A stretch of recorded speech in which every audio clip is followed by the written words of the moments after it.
rapid succession after that. So we'll have the claw separation, the trunk separation before we have entry.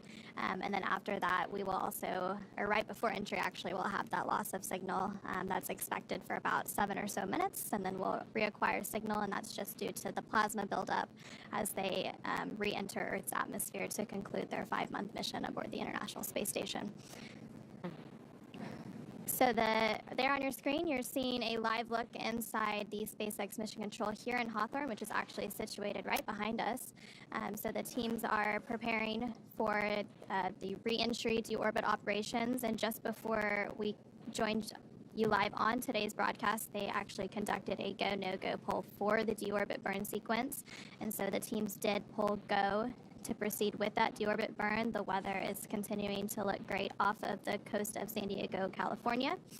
Along with the team there in Mission Control, there's teams that are getting ready to actually recover the spacecraft and the crew. So those boats and those teams are already headed out and getting staged at the splashdown location.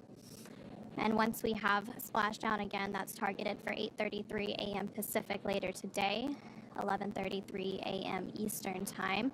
After we have splashdown, there's quite a few events that have to happen to actually get the crew hoisted up onto the recovery boat and then out of the capsule, and that whole process takes about 45 minutes or so before the hatches can be open, and then we can greet the crew back on the boat.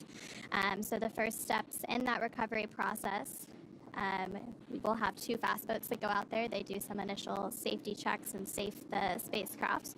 And then after that is done, the recovery boat, it takes about 30 minutes for it to reach the splashdown location. They'll start safing the spacecraft, get it all geared up so that it can then be hoisted onto the recovery ship. And the recovery ship today is the Shannon. So a lot is happening to bring these astronauts home. It's a huge team with a lot of moving parts. Yeah, and if you're following along at the bottom of your screen, you can see the time to splashdown. We're about 1 hour and 7 minutes or so away from the expected splashdown time. And this is actually the first West Coast splashdown for a NASA crew. Yeah. So it's an exciting milestone after all those operations have been shifted from the East Coast, off the coast of Florida, moving over to California.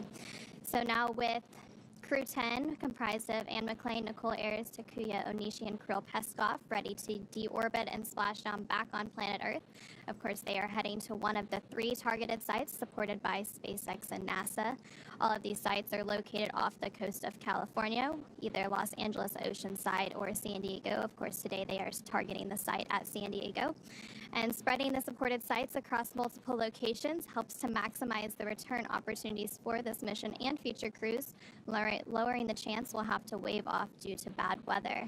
And for those of you following along, as I just mentioned, today's splashdown does mark the first Dragon recovery of a NASA crew on the West Coast. Yeah, exactly. After 6 years of successful recovery operations off the East Coast, we've moved all Dragon recovery operations to the West Coast. The From-2 and Axiom-4 private astronaut missions were among the first to splash down off the coast of California after our return to the West Coast. NASA and SpaceX jointly selected our splashdown zones location from one of these 3 sites off the coast of California, and today the primary recovery site is San Diego, as we've been mentioning. The selection process works with a lot of different variables, including the space station's orbital trajectory, what landing sites are available and have favorable weather, how much free flight capability Dragon has for the trip home, and the sleep schedule for the returning crew members. We'll start with calculating daily return options based off of the space station's current orbit and Dragon's capabilities to maneuver and line up for reentry. The time from undock to landing at the primary site can vary from less than 6 hours to more than 39 hours. And of course, today's phasing from undocking yesterday is about 17 and a half hours. So they undocked yesterday at 3:15 p.m. Pacific with the splashdown today at 8:33 a.m. So getting home the quickest comes with some obvious benefits, but we always have to make sure the crew is properly rested for dynamic operations, preventing us from scheduling 20-plus hour days for them. And right there on your screen, you're actually seeing a great entry operations. You're seeing them all suited up, and the closest view on your screen right there is Roscosmos cosmonaut Kirill Peskov. Dragon SpaceX deorbit sequence start in 5 minutes.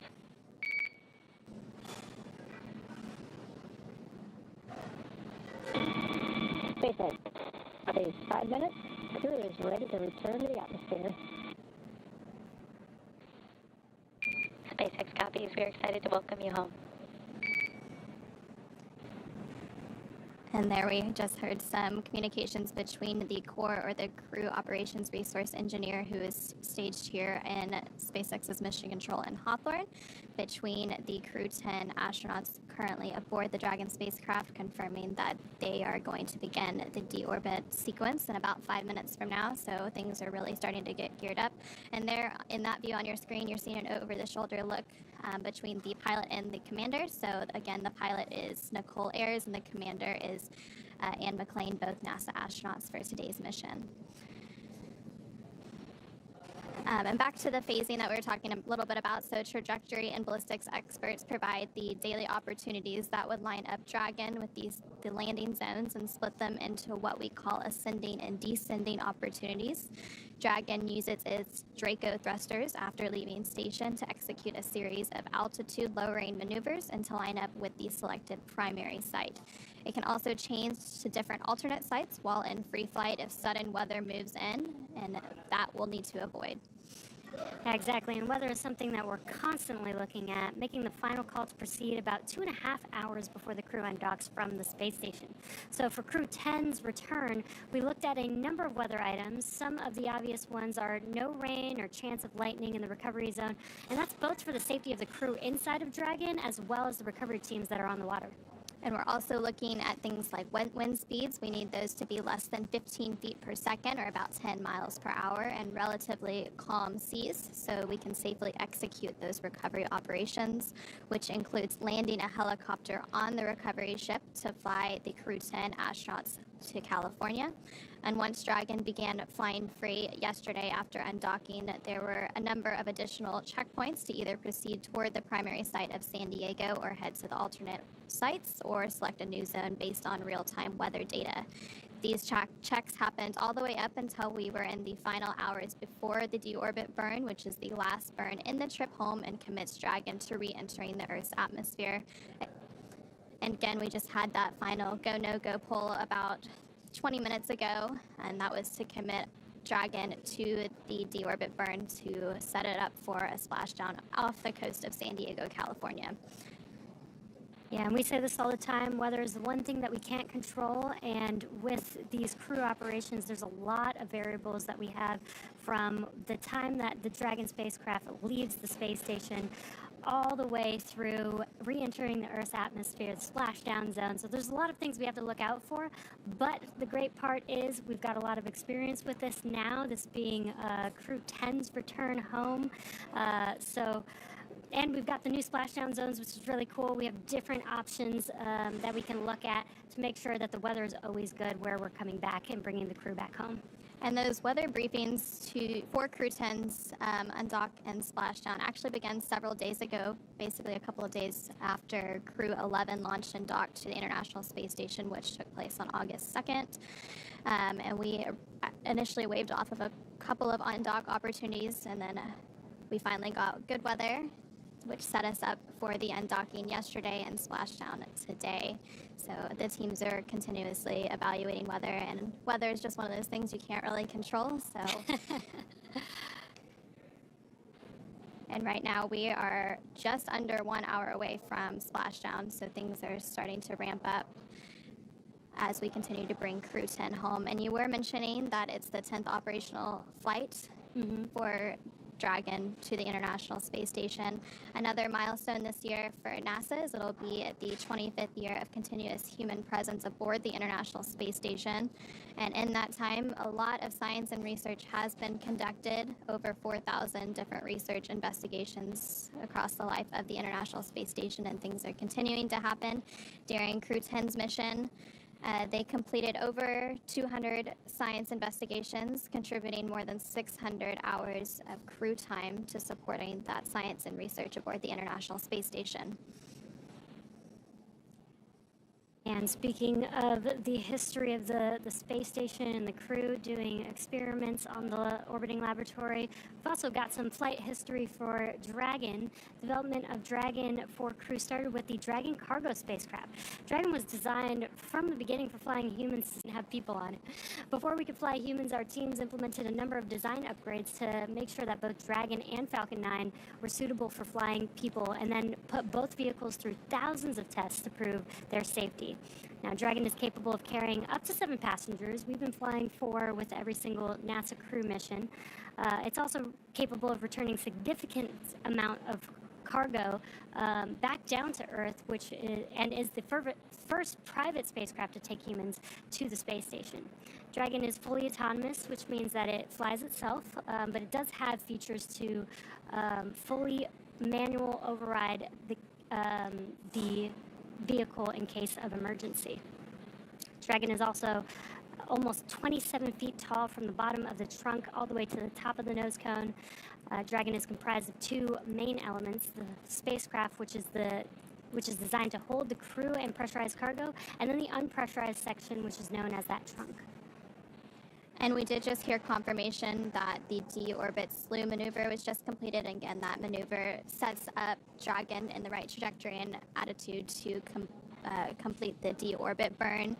So we'll expect that deorbit burn to then start about 5 minutes from now that it is in the correct configuration. And again, once that deorbit burn does start, it will last about 17.5 minutes, so a relatively long burn for deorbit today. Going back to the Dragon spacecraft and a little bit more, the nose cone at the top of the spacecraft protects the docking system and also the guidance navigation control system. The nose cone opens for docking and remains attached to the Dragon spacecraft, unlike the previous version of Dragon, which helps SpaceX towards their reusability efforts. Opposite the nose cone is the trunk, and it provides attachment points for Falcon 9 and the Dragon spacecraft and cargo. One half of the trunk is attachment points for Falcon 9 and the Dragon spacecraft and cargo. One half of the trunk is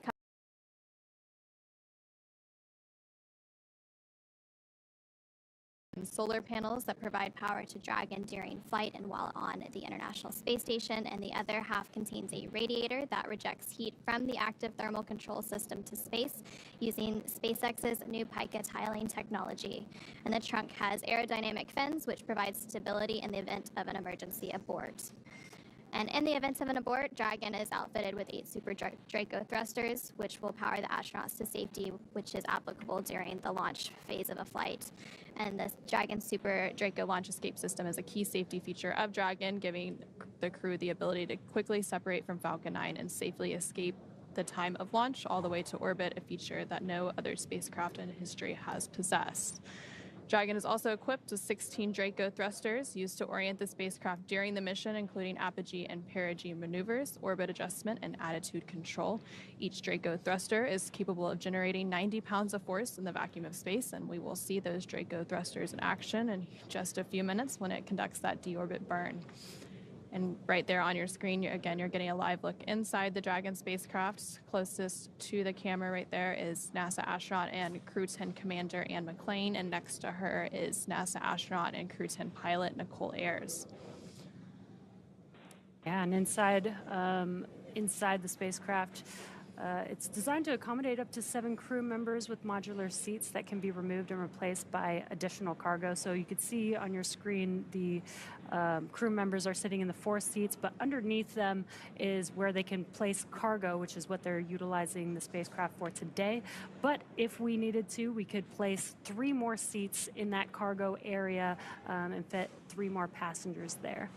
The seats are made of carbon fiber and will be customized, or they are customized for any crew member flying on board. So their suits, as well as the seats, are a little customized to each of the crew members flying. Now, the control panel is centered between the pilot and the commander's seats and consists of 3 touchscreen displays, which we were seeing just moments ago. And this allows the crew to operate the vehicle and fly it manually if needed, but mostly they use them for monitoring on the flight uphill to the space station, as well as right now you could see them monitoring on those display screens as they're making their way back down to Earth. And right now we have a little bit over a minute to go until the deorbit burn begins. So we're continuing to stand by for confirmation of that deorbit burn, and we'll provide updates once it is in progress.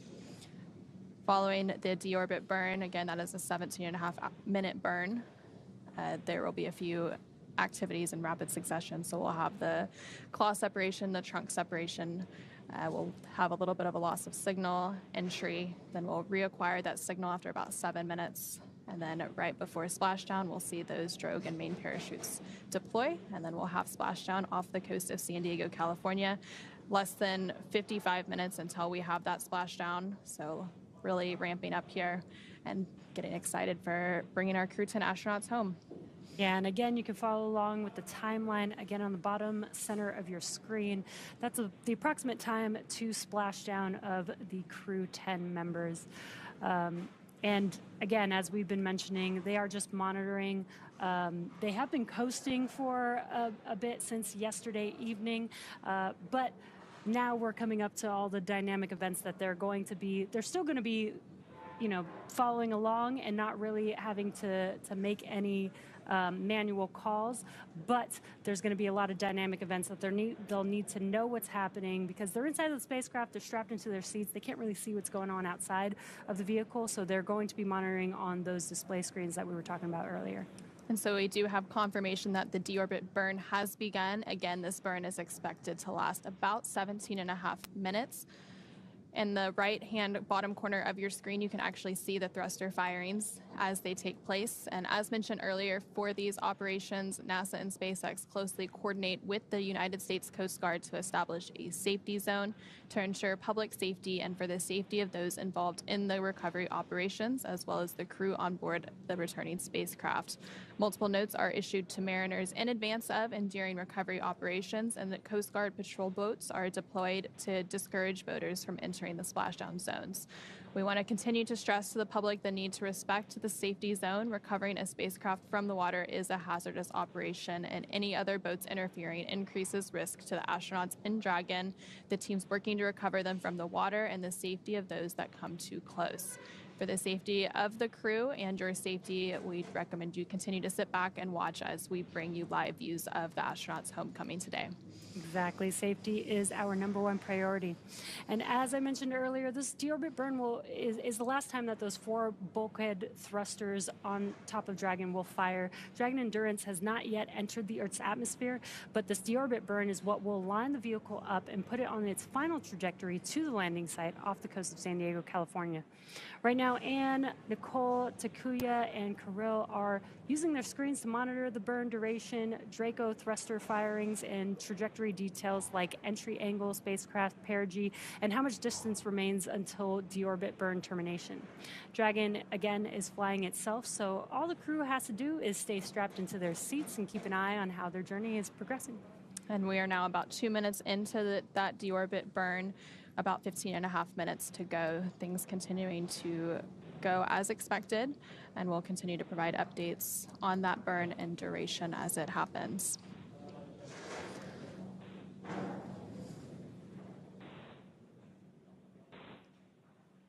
Yeah, and as we mentioned earlier, SpaceX has been recovering Crew Dragon off the coast of the West Coast, off the coast of California, and today is NASA's first crew coming home back to the West Coast. Now, previously, NASA did do recovery operations off the West Coast, but with our NASA crew with SpaceX, we have been recovering the crew off of the East Coast previously until today. Crew-10 will be the first off of California. Yes, it'll be an exciting milestone. And also, if you compare it a little bit to other spacecraft recoveries like Soyuz, which actually lands on land, SpaceX is a little bit unique in that aspect where we recover it in the water. So the recovery operations and things that have to happen are a little bit different. So currently aboard the International Space Station is Expedition 73. So a few days ago, there was actually a change of command ceremony where NASA astronaut Takuya Onishi handed over command to Roscosmos cosmonauts. And after departing the International Space Station yesterday, they went from 11 people on board to 7 people. So during that Crew-11, Crew-10 handover period after Crew-11 arrived on August 2nd, there was a few days of handover to get Crew-11 up to speed on space station operations and everything they needed to know before Crew-10 departed yesterday. Again, that departure taking place at 3:15 p.m. Pacific, 6:15 p.m. Eastern. So now the crew size has gone back down to 7, which is pretty standard now, except for when we have those handover periods. And we're not expecting any New crew arrivals again until the next Soyuz mission, which will be towards the end of the year. And that will also be when Expedition 74 kicks off. And also on board the International Space Station as part of Expedition 73 are NASA astronauts Johnny Kim, along with the newly arrived Zena Cardman and Mike Fink. There's also JAXA, or Japan Aerospace Exploration Agency astronaut Kimiya Yui, who is also part of Crew-11, along with Roscosmos cosmonauts Sergei Ryzhikov, Alexei Zubritsky, and the newly arrived Oleg Platonov, who was also aboard Crew-11 last week. It's quite a few crew members on the space station. I do think that it's pretty cool that we've had presence on the laboratory for the last 25 years, and we're continuing that. Even with just 7 people, there's so much science and research that they can do while they're out in space. And if you think about it, there's been someone orbiting above your head for the last 25 years, Yeah. which is truly incredible if you think about it. The deorbit burn is, of course, continuing to take place. It's a little over 5 minutes complete, so we have about 12 minutes to go before that deorbit burn is complete. Again, we're expecting it to last a total of 17 and a half minutes. Following deorbit and splashdown, Crew-10 will have spent 148 days in space, orbiting the Earth more than 2,300 times, traveling more than 62.7 million statute miles. The crew saw the arrival of 5 visiting vehicles since their arrival in March when they docked to the space station, and this included the Soyuz MS-27 spacecraft that carried NASA astronaut Johnny Kim to the station, SpaceX's 32nd commercial resupply mission, the 4th private astronaut flight, Axiom Mission 4, the Russian Progress 92 cargo spacecraft, and of course, the most recently, the arrival of the Dragon spacecraft carrying Crew-11. They also saw the departure of 6 visiting vehicles, including Northrop Grumman's 21st cargo resupply Cygnus spacecraft, the Soyuz MS-26 spacecraft that returned NASA astronaut Don Pettit back to Earth, SpaceX's 32nd commercial resupply mission, the 4th private astronaut flight, Axiom Mission 4, and the Russian Progress 90 cargo spacecraft. And following the completion of Crew-10 with splashdown later today, NASA astronaut and Crew-10 commander Anne McClain will have spent 352 total days in space across 2 flights, having previously spent 204 days in space during expeditions 58 and 59. And then JAXA, or Japan Aerospace Exploration Agency astronaut Takuya Onishi will have spent 263 days in space across his 2 flights to station. And then, of course, this was the first flight for both NASA astronaut Nicole Ayers and Roscosmos cosmonaut Kirill Peskov, so they will have both logged 148 days in space. And we are now about 7 minutes into the duration of the deorbit burn, about 10 more minutes to go until that is completed. During their stay aboard the International Space Station, both NASA astronauts Anne McClain and Nicole Ayers conducted 1 spacewalk outside the orbiting laboratory. That spacewalk totaled 5 hours and 44 minutes. McClain has now conducted 3 spacewalks through the duration of her career for a total of 18 hours and 52 minutes spent outside the International Space Station. Yeah, Anna, you mentioned seeing all the different vehicles that came to the space station while the crew was on board. If you haven't been following along with some of the crew members, like Nicole Ayers, she's been posting, and she actually posted after Crew-11 arrived at the space station, showed some really cool views of both Dragon Endurance and Dragon Endeavour, both docked to the International Space Station. Also, some cool spacewalk photos there you can see on your screen, and that is Nicole Ayers performing that spacewalk, which is really awesome. And so she performed that spacewalk alongside her crewmates, NASA astronaut Anne McClain. And during that spacewalk, they did some preparation for a future IROSA, or international rollout or International Space Station Rollout Solar Array, and those are being added to the International Space Station's existing solar arrays to increase the power generation and output for the space station. Yeah, something that sometimes people don't know is that the astronauts are not only scientists, but they are also mechanics. They fix things. They have to go. Spacewalk sounds like maybe that's something fun to go out and do, but they're really going out there to fix something or install something new, which I think is really cool that they have all these very diverse skills that they're able to utilize. They're really the jack of all trades. They really do have to be the jack of all trades. And of course, if you look at their backgrounds, they have engineering backgrounds, they have science backgrounds, but they have to be able to support all of those science and research investigations. And there currently on your screen, you actually see a photo of the Expedition 73 crew. It looks like they're all gathered together, sharing a meal inside the International Space Station. And so 11 International Space Station crew members in that photo gather inside the Unity module for a portrait. In the front row from left are Kimiya Yui of JAXA, or the Japan Aerospace Exploration Agency, Zena Cardman of NASA, Oleg Platonov of Roscosmos, and Mike Fink of NASA. And then in the second row are Nicole Ayers of NASA, Sergei Ryzhikov of Roscosmos, Anne McLean of NASA. And then in the back are Takuya Onishi of JAXA, Kirill Peskov of Roscosmos, and Johnny Kim of NASA, along with Alexei Zubrytsky of Roscosmos. And right now we are about 10 minutes into the deorbit burn, over halfway complete with that burn, about 7 minutes to go until it is completed, setting Crew-10 and Dragon up for their re-entry into Earth's atmosphere a little bit after that. Yeah, and that deorbit burn should complete around the 36-minute mark on that time to splashdown clock on the bottom center of your screen. But we will wait for confirmation to call that, but it should be around that 36-minute mark. So here in this photo, 6 of 7 Expedition 73 crew members also posed for another portrait during dinner time at the galley inside the International Space Station's Unity module. Clockwise from bottom are JAXA astronaut Takuya Onishi, NASA astronauts Anne McLean and Nicole Ayers, along with Roscosmos cosmonauts Sergei Ryzhikov, Kirill Peskov, and Alexei Zubrytsky. So, of course, 4 of those crew members are returning today as part of Crew-10. It's cool to see that they're still gathered around a table, even in space. But most people are familiar with the idea of a mission patch, but you might not know how they come to exist. For decades, crew members have worked together to develop the patch for their mission, determining which aspects of the mission they want to highlight and any special details they'd like to include. The crew themselves can design their patch, or they can share their design ideas with an artist who makes it come to life.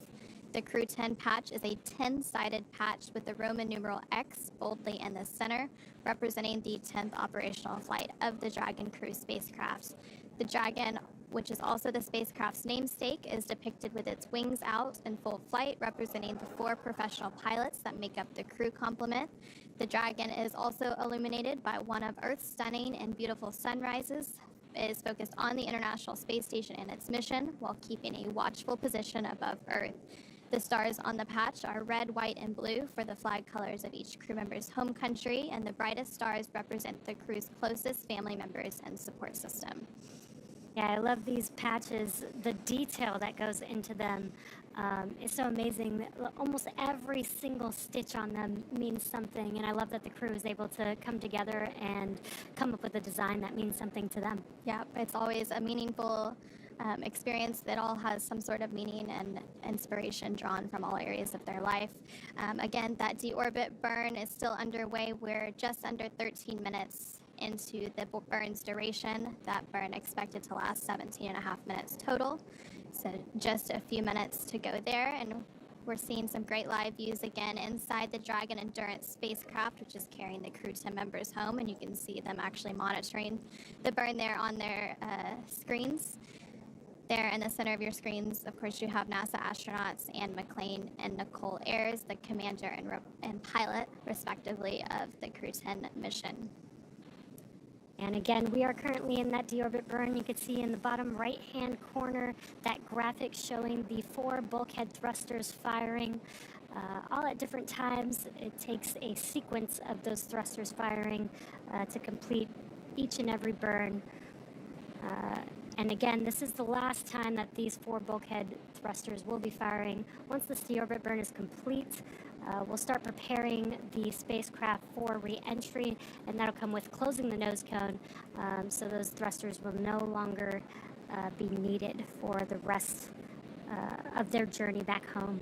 And you mentioned the nose cone, which will be closed. So the nose cone was initially opened following launch and orbital insertion of Crew-10. So when they first got to orbit, the nose cone was open to expose those guidance and navigation sensors on its way to the International Space Station. So it's been open this whole time as Dragon Endurance has been docked to the International Space Station.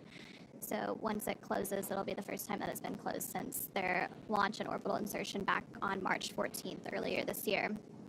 Yeah, and in earlier Dragon spacecraft days, we did jettison the nose cone, but with reusability, this is one of the key improvements for reusing these Dragon spacecraft is being able to reuse the nose cone. So now we close the nose cone. It's not really needed during re-entry, but it is needed during ascent, during launch for the spacecraft. So being able to reuse it, close it when it comes back home, and then rinse and repeat. And so we are about 15 minutes into that deorbit burn, less than 3 minutes remaining in that burn duration.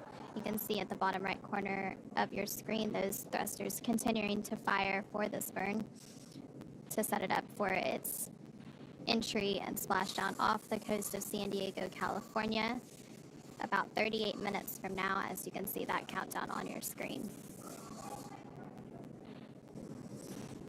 A great live view inside of the spacecraft. You could see some of those patches that were on near the seats of the spacecraft, showing the different crews that have flown on Dragon Endurance.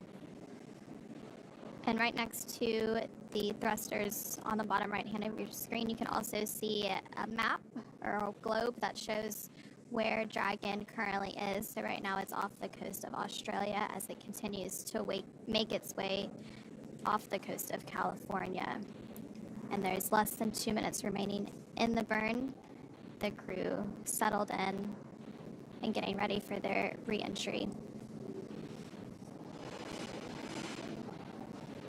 We are coming up on completion of that deorbit burn, expected in less than a minute from now. We will wait for confirmation.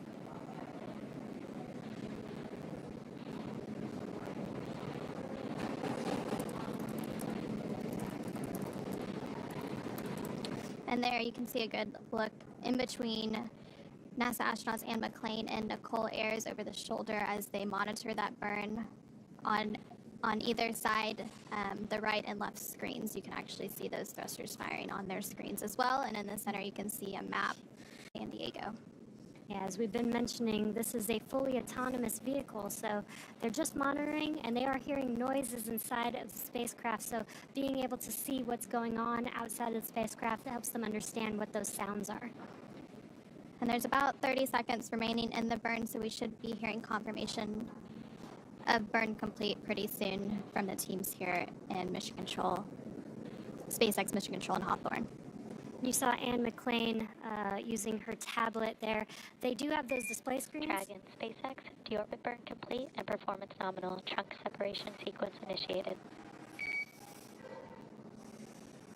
SpaceX Dragon, copy nominal deorbit burn.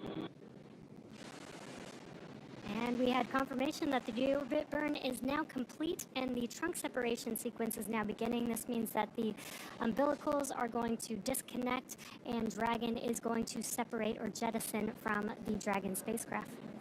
And we did just hear confirmation that the claw separation has been completed and that trunk separation should be taking place in about 30 seconds from now. So we're going to have several events happen in rapid succession now as we're just over 30 minutes away from splashdown.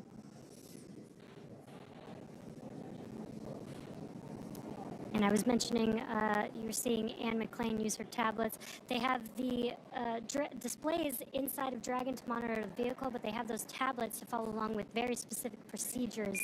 Dragon, SpaceX, nominal trunk jettison. SpaceX Dragon, copies nominal trunk jettison. We see entry prep. And great news, we just heard confirmation of trunk separation. So far, telemetry is looking good. The nitrox system is primed for cabin and suit cooling, and the heat shield is now exposed and ready for atmospheric reentry.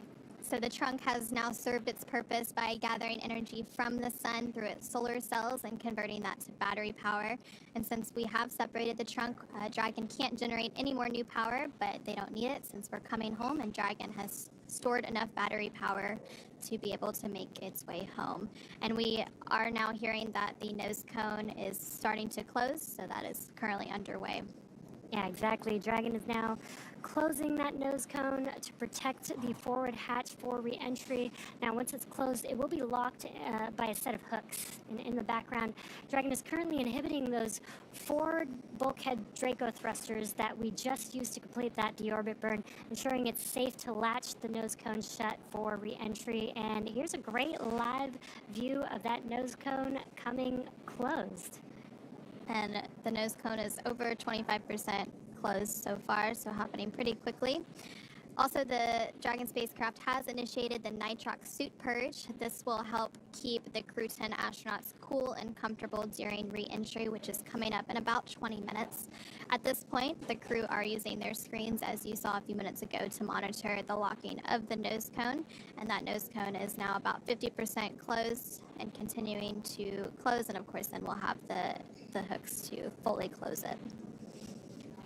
Yeah, that nitrox is going to be very important because during re-entry, the outside of the vehicle gets really, really hot, about 3,000 degrees Fahrenheit. So keeping the crew cool throughout that period is going to be very important. We are expecting that nose cone to be completely closed in about 2 minutes from now at 8:02 a.m. Pacific, 11:02 a.m. Eastern. So we're continuing to monitor the progress of that nose cone closure. And again, you're seeing great live view of the nose cone closing. That camera on the nose cone actually showing it in progress.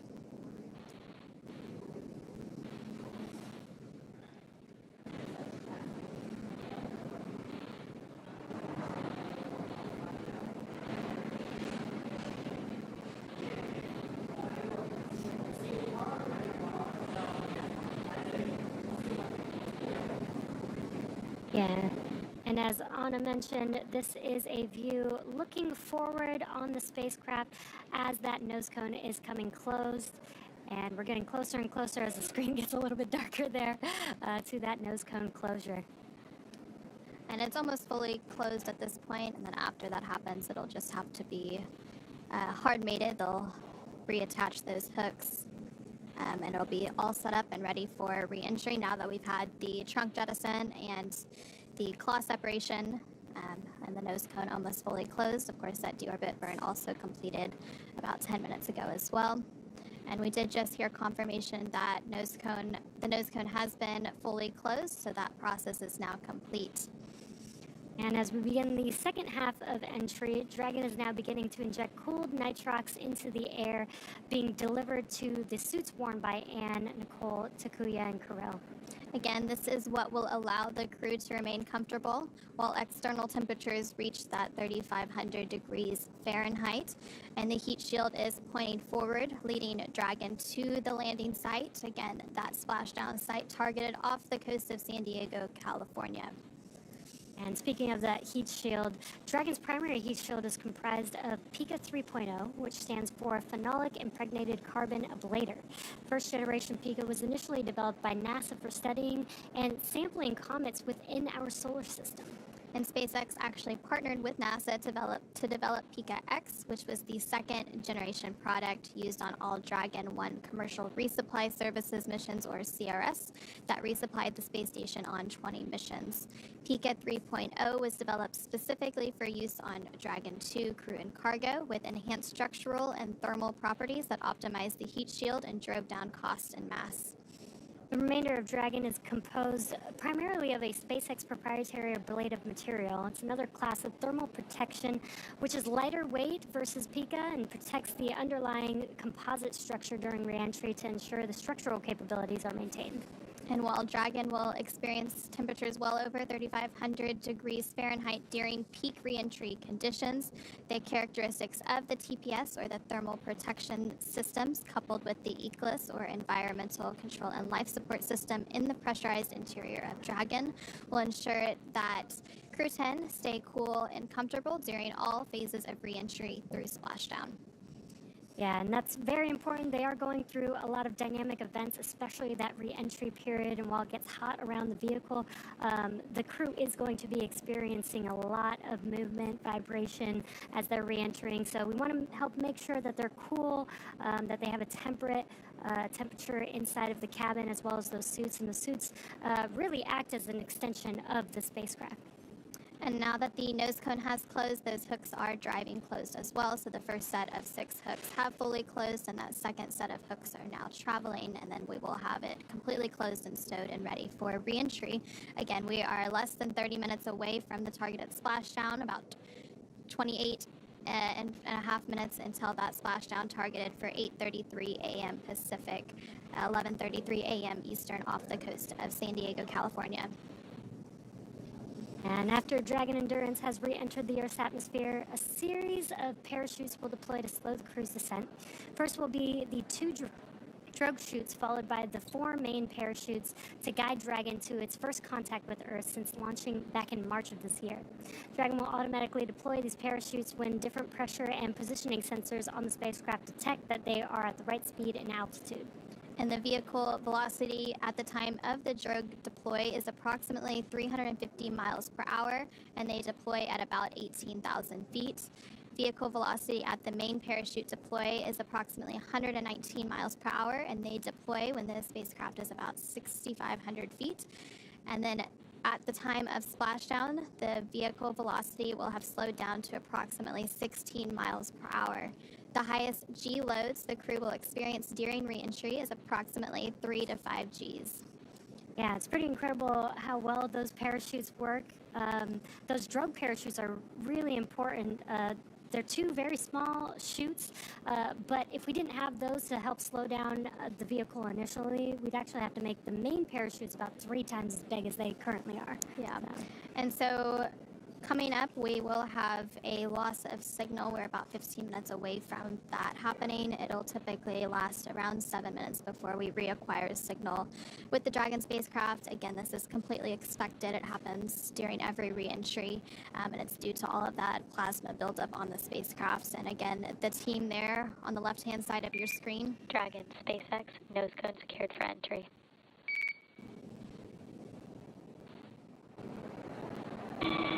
SpaceX Dragon copies.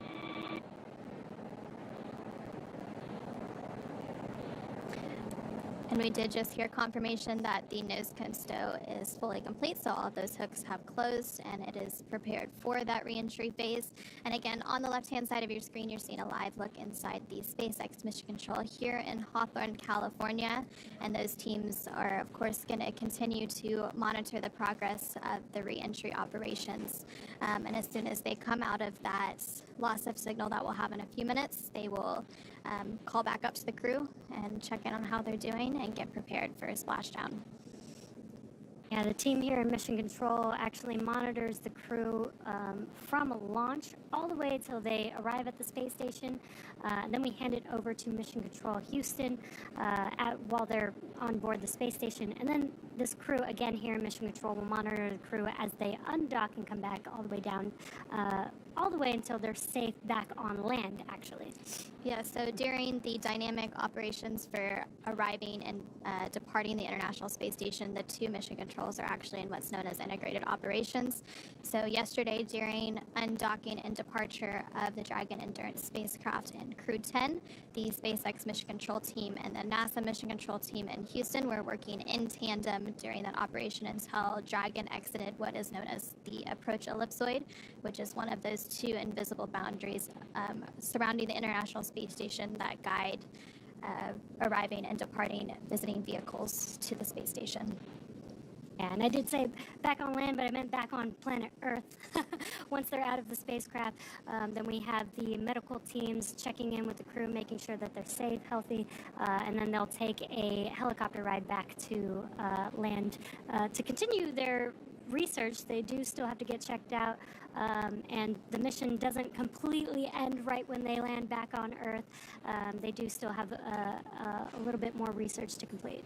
And so right when they exit Dragon, once they are on the recovery boat, again, the recovery boat is the Shannon. We're actually hearing reports that the recovery boat is staged and ready for splashdown and ready to receive the crew.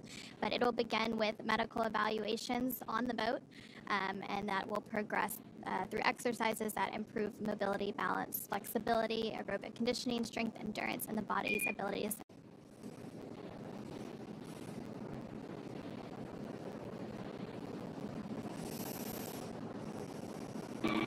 SpaceX Dragon, we're ready to copy. Dragon, I have no deltas to the previously briefed times. Predicted comm blackout starting at 1520 Zulu and ending at 1527 Zulu. How copy?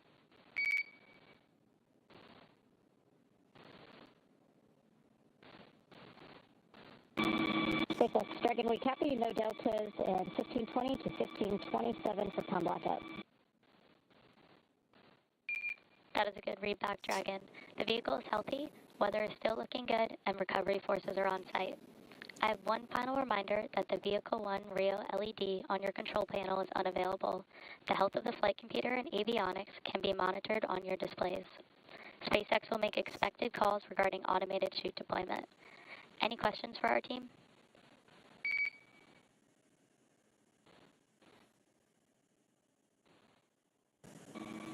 SpaceX Dragon, Crew-10 has no questions. And we'll see y'all shortly. Copy on the no questions. And with that, can you please verify that visors are down, tablets are secured, and restraints are tightened no later than 150 kilometers?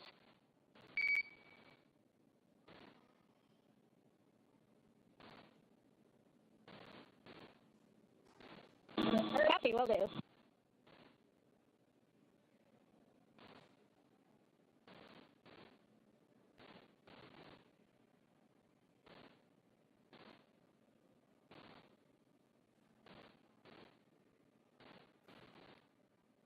And we did just hear that briefing between the core, the crew operations resource engineer, and the Crew-10 astronauts aboard Dragon to confirm their readiness for re-entry. We are expecting that communications blackout to take place about 9 minutes from now. Again, it'll last about 7 minutes during that re-entry phase as they start to return to Earth's atmosphere and the gravity associated with it. Again, while they were aboard the International Space Station, of course, they were in the microgravity conditions, so it does have some impacts on the human body. So the returning astronauts will undergo the same pre-flight tests to assess their health status, and these results inform a personalized reconditioning program to restore their physical performance safely and progressively to their pre-flight baseline. Post-flight reconditioning is unique for each astronaut and varies by individual. While most crew members reach their pre-flight fitness baseline within the first 45 days of returning to Earth, it is not uncommon for NASA to extend reconditioning programs to meet an astronaut's specific needs and pace of recovery. So, of course, we have a whole team that will be supporting the astronauts in their recovery. We have folks supporting them as part of NASA's Human Health and Performance Directorate, and there's a whole team specifically focused on strength conditioning and recovery as well. And so during their mission, Crew-10 contributed to more than 200 unique scientific experiments across about 600 hours of science and research and technology demonstration. during their stay aboard the orbiting laboratory. One of those experiments was the rhodium plant life experiment, and this investigation studies how radiation and gravity environments at different orbital altitudes affect plant growth by comparing Crew-10 data with plants flown aboard the Polaris Dawn mission, which flew deeper into space. Studies have shown microgravity affects growth rates, and a better understanding of the mechanisms behind this could improve plant growth techniques in space and on Earth. As mentioned earlier, NASA astronauts Anne McClain and Nicole Ayers also conducted a spacewalk to upgrade the International Space Station's power generation systems. The duo installed hardware to support an IROSA, or International Space Station Rollout Solar Array, which are more compact and produce more power than the station's original arrays. The IROSAs were first demonstrated aboard the orbiting laboratory in June 2017, and 8 have been installed to augment the power available for scientific research and other activities.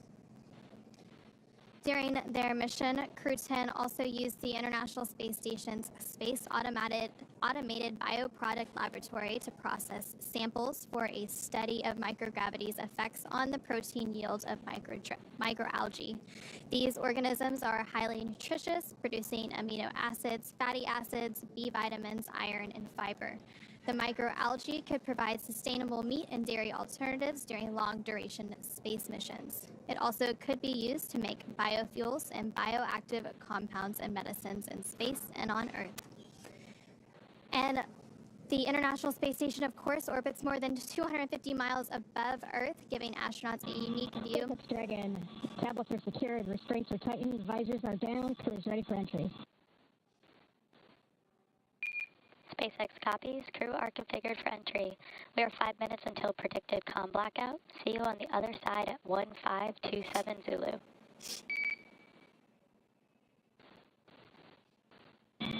Dragon copies. See you there. And there we did just hear some additional communications between the core here and SpaceX Mission Control in Hawthorne and the Crew-10 astronauts aboard the Dragon Endurance spacecraft, confirming that their visors are down on their re-entry suits and they're preparing for the re-entry and splashdown activities to come. We are expecting that communications blackout in less than 5 minutes from now, as we target that splashdown in just about 18 minutes from now at 8:33 a.m. Pacific, 11:33 a.m. Eastern, off the coast of San Diego, California. So again, a little bit about the science that the crew had been conducting during their 5 months aboard the orbiting laboratory. As the International Space Station orbits more than 250 miles above Earth, it gives astronauts a unique view of their home planet, where they can photograph familiar places and interesting phenomena. While passing over a stormy night, NASA astronaut Nicole Ayers captured images of simultaneous lightning bursts at the top of 2 thunderstorms. Scientists used instruments installed on the space station to study lightning and other weather conditions in Earth's upper atmosphere. This research helps protect communication systems and aircraft while improving atmospheric models and weather predictions. And you can see a view of that photo there just on your screen. It's quite beautiful. And we're about 4 minutes away from that communications blackout. Another one of the experiments that the crew contributed to was the Apex 12 investigation, which examines how space radiation affects telomere activity in Thale crest plants. Telomeres, which are repetitive DNA sequences that protect the ends of chromosomes, become shorter each time a cell divides and indicate cell aging. The Apex 12 investigation could clarify the role of telomeres in aging and diseases and help scientists equip plants and other organisms for the stress of long-duration spaceflight. And to round it all out, one of the other experiments they conducted was using a fluorescent microscope known as ELVIS, which captures the motion of microscopic algae and bacteria in 3D, a new capability aboard the International Space Station. The technology could be helpful in various applications in space and on Earth, such as monitoring water quality and detecting potentially infectious organisms. And so we are now about 3 minutes away from that communications blackout, and during that we'll also have confirmation that entry begins. It typically happens about 2 minutes after the initial loss of signal with the spacecraft, so we'll begin that entry process. Yeah, the communications blackout is expected at 8:20 and through 8:27. So some other cool photography while on station. Dragon docked to the International Space Station, soars 259 miles above Cambodia in this long-duration photograph revealing star trails, lightning storms, and the city lights of Southeast Asia streaking below. And I love these incredible views that they get, and they get to take these photos that we get to see even though we don't get to be up there in space with them. Just an incredible view. And we are now about 2 minutes away from that communications blackout, a little less than 2 minutes. And then after that, the entry will begin. We did hear that the nitrox and suit purge is underway, and they are beginning all of those entry preps. So again, we will stand by as we continue to hear from the team and as we enter this communications blackout in just a few moments. And the suits are there. They're an extension of the spacecraft. They help keep the crew cool, but they also have features just in case there's a depressurization inside of the cabin to help keep the crew safe and healthy during re-entry. It's unlikely to happen, but we have those suits just in case. And the suits are flame resistant. They have 3D printed helmets which are attached. Basically, the IVA intravehicular suits are used for just inside of the spacecraft, so not like the EVA suits that we were showing earlier. They're only used for inside of the spacecraft, and again, they help flow nitrox through the suit, help keep the crew cool, as well as providing them oxygen through these dynamic events as they're coming back down to Earth. And during Crew-11's launch, we actually noticed Mike Fink has a new IVA suit, so he's debuting a new one. You can't really see too much of the details unless you look real close, but it'll be rolling out real soon. Yeah, there was a lot of lessons learned from the Polaris Dawn mission with the SpaceX EVA suits that we've translated to the IVA suits. So Mike Fink is the first one to wear the upgraded one, but then Crew-12 is actually expected to wear all of the new designed suits. So that's pretty exciting. It will be exciting, and we are just moments away from that communications blackout, about 10 seconds until that is underway. And so again, we are expecting that communications blackout to begin here, and it'll last approximately 7 minutes due to plasma formation around the spacecraft. And during this blackout, no vehicle telemetry is received by Mission Control, which you're seeing a live view of Mission Control on your screen, or by the recovery team, which is staged out off the coast of San Diego, California. And no external commanding of the vehicle or voice communication is possible. And as a reminder, Dragon is designed to fly itself, so during re-entry, the vehicle will be slowing down from orbital velocity, which is approximately 17,500 miles per hour. The top temperature Dragon will experience upon re-entry is 3,500 degrees Fahrenheit, which is really hot. The blackout period is expected to last about 7 minutes. Again, it has begun at 8:20 a.m. this morning. Again, expected to be complete at 8:27 a.m. And we're not going to hear any comms right now because we know that we have a loss of signal at this moment, but at the expected 8:27 a.m. time frame, we'll start to hear some comms from the core to the crew, checking in to see if they have acquired the acquisition of signal again.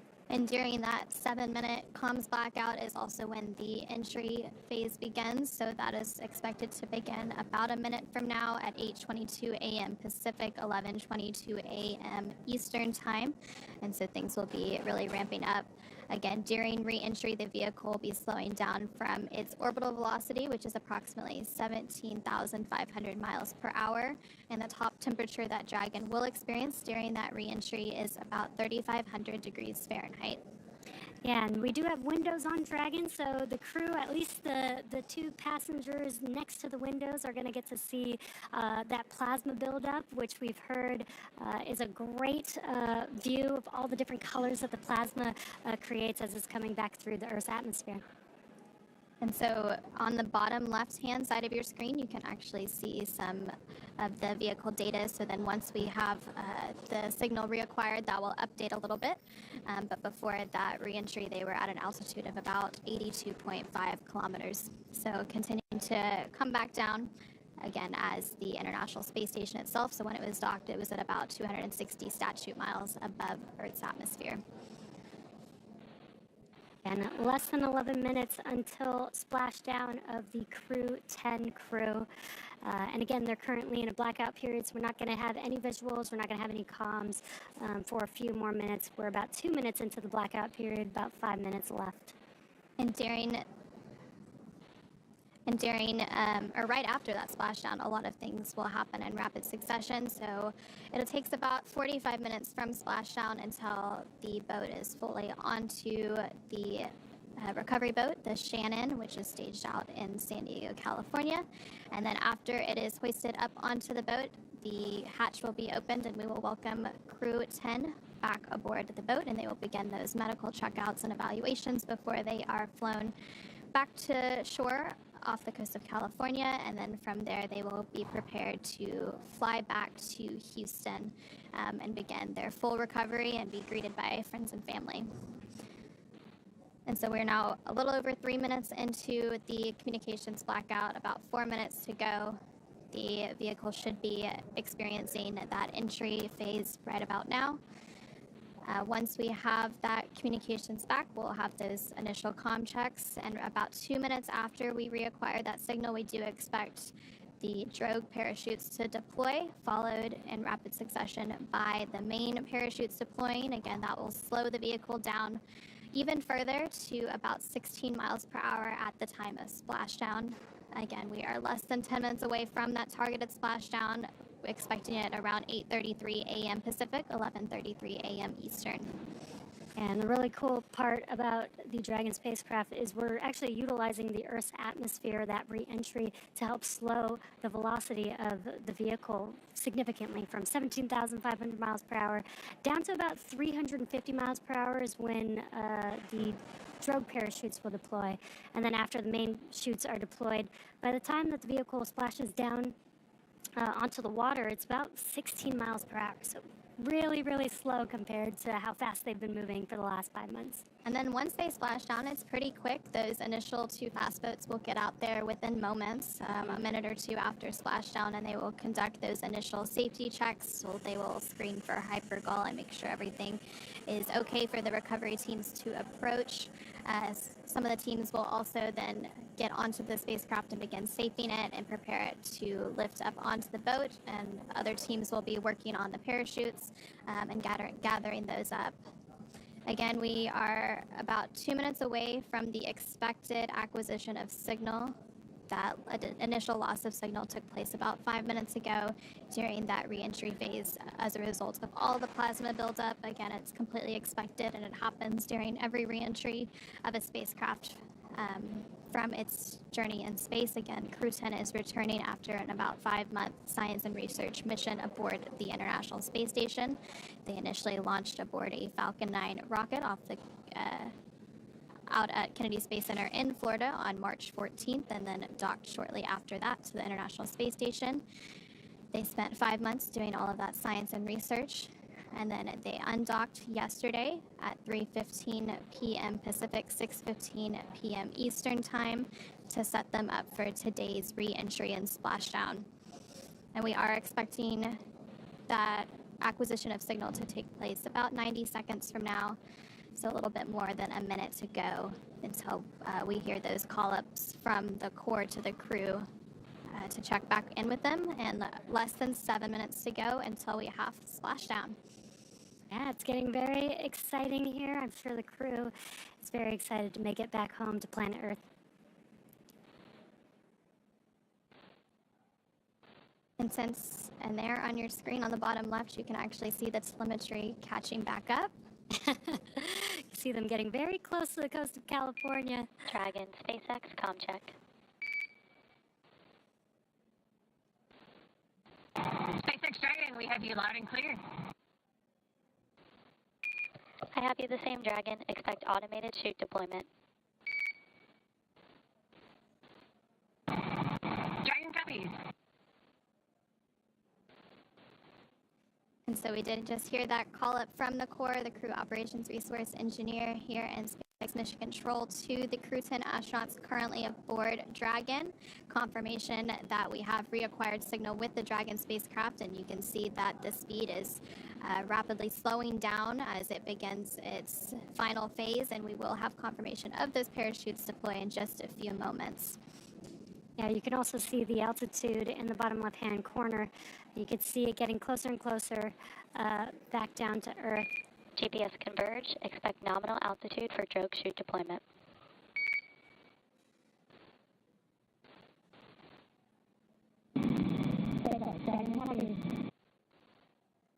And the Corps just informing the crew of what's going on. They're going to be feeling a lot of different things inside of the spacecraft where they can't see what's going on outside. So they will expect the drogue parachutes to deploy, so they'll know what that feeling is inside of the spacecraft. And again, you can follow along the altitude in the bottom left-hand corner as the crew is getting closer and closer to planet Earth. And we are expecting those drogue parachutes to deploy a little bit after 8:29 a.m. Pacific, 11:29 a.m. Eastern. And the crew there on your screen rotating in their seats in preparation for that splashdown. During that reentry, they are leaning more on their backs, but when they are coming in for splashdown, they can sit a little bit more upright in preparation for that touchdown. And on your screen from left to right is Roscosmos cosmonaut Kirill Peskov, NASA astronaut Nicole Ayers. Brace for drogue window.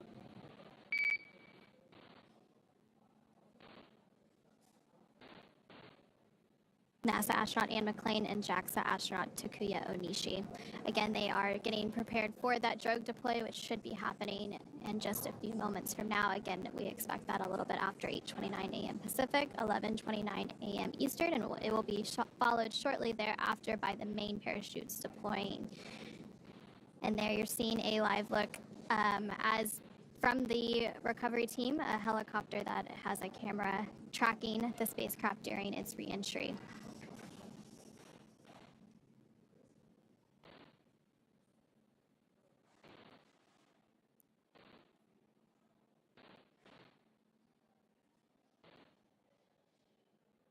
We do have confirmation that the drogue deploy is underway.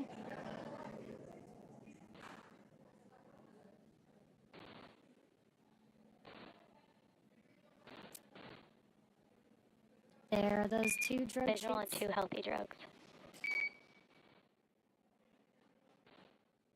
Copy out the drogues. Copy out the drogues. And a great live view from the spacecraft itself, seeing those two healthy drogues deployed. And the spacecraft has now slowed down to less than 200 kilometers per hour, and it is now just over 2 kilometers above the water as it prepares for splashdown, and we should have that main parachute deploy in just a few moments to continue slowing the spacecraft down to about 16 miles per hour at the time of splashdown. There's the main chutes deployed. They're going to open up here shortly. Main chute descent rate nominal. And we do have confirmation and a visual view. Dragon copies. Dragon copies. 1,000 meters. 1,000 meters. And, We copy 1,000 meters. and there's a great look of the Dragon Endurance spacecraft as it makes its way to its splashdown site off the coast of California under those 4 main parachutes that have now deployed and about 900 meters away from the water surface. Dragon, 800 meters. Dragon, 800 meters. 800 meters. Crew monitoring their altitude as they make their way to splashdown. I love these daytime views that we get.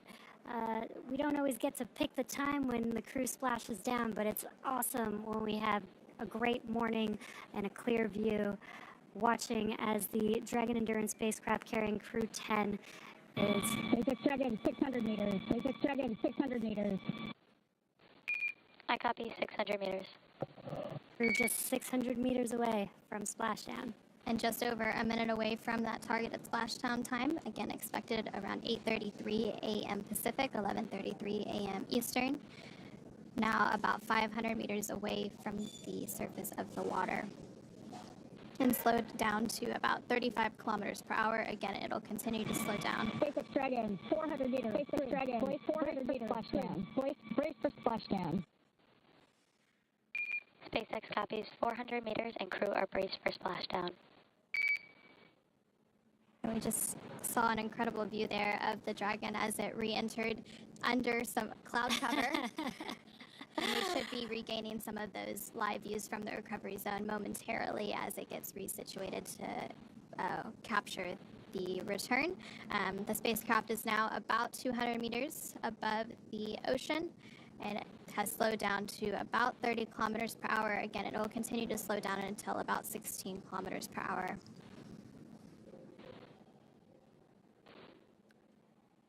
And there we can see another live look of the Dragon Endurance spacecraft carrying Crew-10 back home to Earth following their 5-month mission, moments away from splashdown.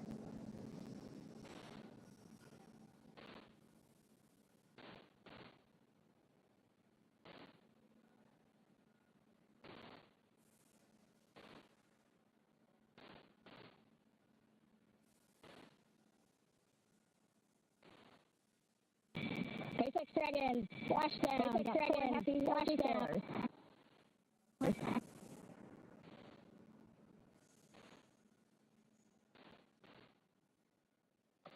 SpaceX copies splashdown.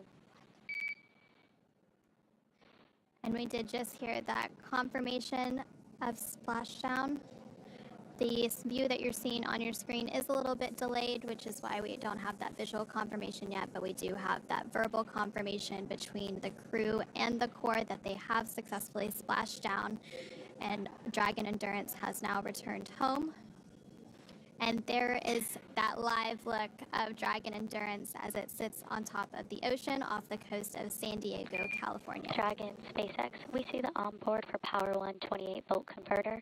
No crew action required at this time. Stand by for more words. Dragon copies, no crew action on the caution. Dragon copies, no crew action on the caution. Dragon Endurance has now returned home, and NASA astronauts Anne McClain, Nicole Ayers, JAXA astronaut Takuya Onishi, and SpaceX Dragon for step 1.2 Dragon for step 1.4 fired. 800, we see 4 fired. and Dragon, we see the same. And Roscosmos cosmonaut Kirill Peskov are back on Earth after an approximately 17.5-hour return journey from space, completing their 5-month mission aboard the International Space Station. The SpaceX recovery ship and team has been waiting for Dragon splashdown, and they will now start to make their way to the splashdown location. The teams have been ready and waiting about 3 nautical miles away, so it's going to take them about 30 minutes to make their way to Anne, Nicole, Takuya, and Kirill inside of Dragon. And so we did have splashdown happen on time at 8:33 a.m. Pacific, 11:33 a.m. Eastern off the coast of San Diego, California. And so we are eagerly awaiting that recovery. There are a few steps that take place before the crew can exit the spacecraft. First, those fast boats will go out to the recovery location to conduct some initial safety checks, test for hypergol, and ensure that everything is safe and ready for the recovery teams to approach, and then proceed through those following steps to get the capsule back onto the recovery boat, the Shannon. And so the Shannon will make its way out to the specific recovery location. It takes about 30 minutes for it to get out there. So by the time the safety and hypergol checks. 6.1 are upright. We copy Stable 1. On behalf of SpaceX, welcome home. System safety verifications are in progress. I will report back when recovery personnel are en route.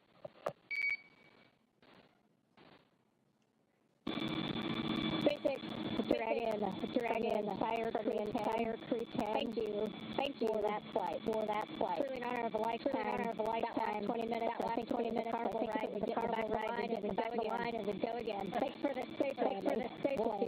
We'll see you shortly.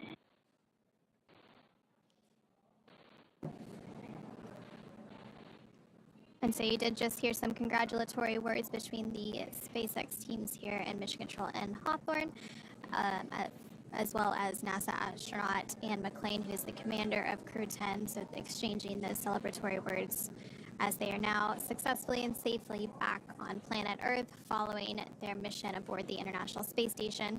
And for those of you who are just joining us, this mission has gone smoothly so far, and Dragon successfully splashed down off the coast of San Diego, California at 8:33 a.m. Pacific, 11:33 a.m. Eastern, just about 5 minutes ago.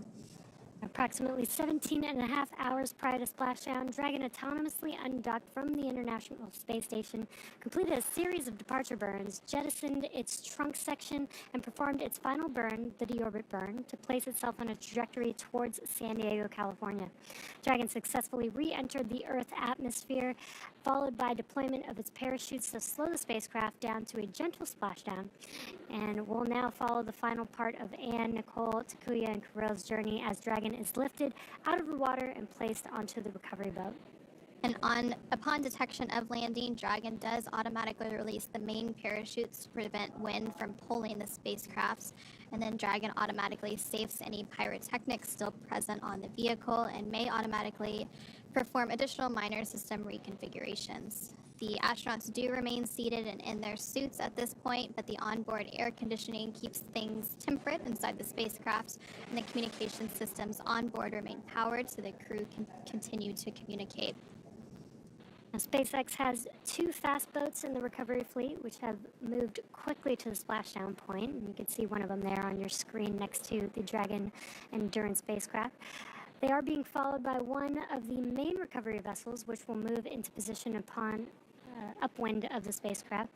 The 2 fast boats have very specific roles. The first approach is focused on immediate safety inspection of the spacecraft integrity and checking for any presence of hypergolic propellant vapors, ensuring that it's safe for the recovery vessel to approach Dragon.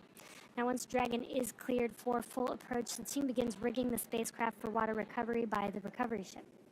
The second fast boat is responsible for parachute recovery and also serves as a redundant boat to the first. And we'll see a team member on a jet ski soon helping to gather up the detached parachutes.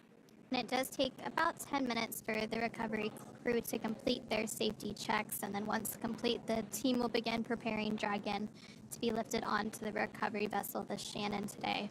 As part of the preparation for this lift, one member of the recovery team will climb on top of the spacecraft so they can attach Dragon's hoist rings and connect the lifting lines. It will take less than an hour to raise Dragon to the recovery boat and remove the crew from the spacecraft. After those initial medical checkouts, the crew will return to land within 4 hours by helicopter, and if no additional medical assistance is needed, the crew will then board a waiting NASA plane and depart for Houston and make their way home.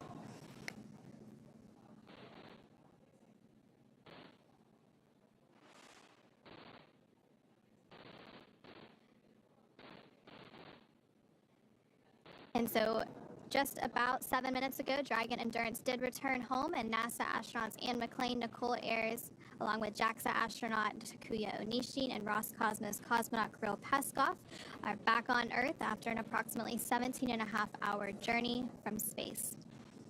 SpaceX recovery ship and team has been waiting for Dragon splashdown, and they're now currently making their way to the splashdown location.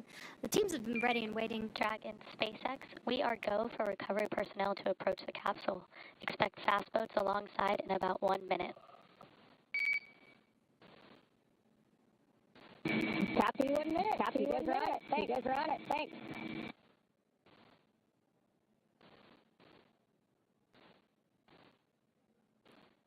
And so we did just hear confirmation that the recovery boats, or the fast boats, have been given the confirmation to proceed. So those recovery steps will soon commence. Again, it takes about 10 minutes for all those safety checks to be completed. And we actually have a team member out on the recovery boat who we will be hearing from momentarily to get her perspective.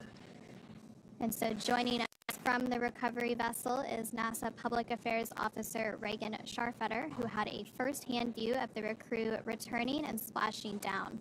Reagan, can you hear us? And how was the view from the recovery vessel? Hey there, Anna and Jesse. How do you hear me? We hear you loud and clear. Awesome. Well, seeing Splashdown firsthand was a moment and I assume others on board will play back for the rest of time. We were stationed within 1.5 nautical miles from the splashdown zone off the coast of San Diego and had fairly decent visuals from the Shannon recovery vessel. The cloud ceiling is actually higher than originally forecasted at around 1,100 feet, which gave us a little more room to see the Dragon spacecraft coming in on this misty morning. Even with these cloudy skies, though, we were able to witness the 4 white and orange main parachutes before Endurance descended down into the Pacific Ocean. And now we're just eagerly awaiting our Crew-10 members to join us on the ship very soon. That's very exciting, Reagan. I'm so happy that you have that firsthand perspective. You mentioned the cloud cover a little bit, but overall, how have the landing conditions been from your perspective? The landing conditions were nominal this morning, and within limits in regard to sea state, winds, and cloud ceiling. There was also some excitement earlier on board when we spotted not only whales, but also a lot of dolphins and a shark out on our starboard side. Currently, it's about 66 degrees out with 5 mile per hour winds, and what has been described as a pretty mild sea for the ship. But what could be more of a rougher ride for the capsule itself. Irregardless, after spending 146 days aboard the International Space Station, I think this crew is going to be more than thrilled with this fun reintroduction to the planet. The recovery journey to get to this point. Yeah, absolutely. One standout part of this recovery is that Crew-10 actually marked the first crewed Dragon, NASA mission. SpaceX, hypergol sweeps, and unfired ordnance checks are nominal.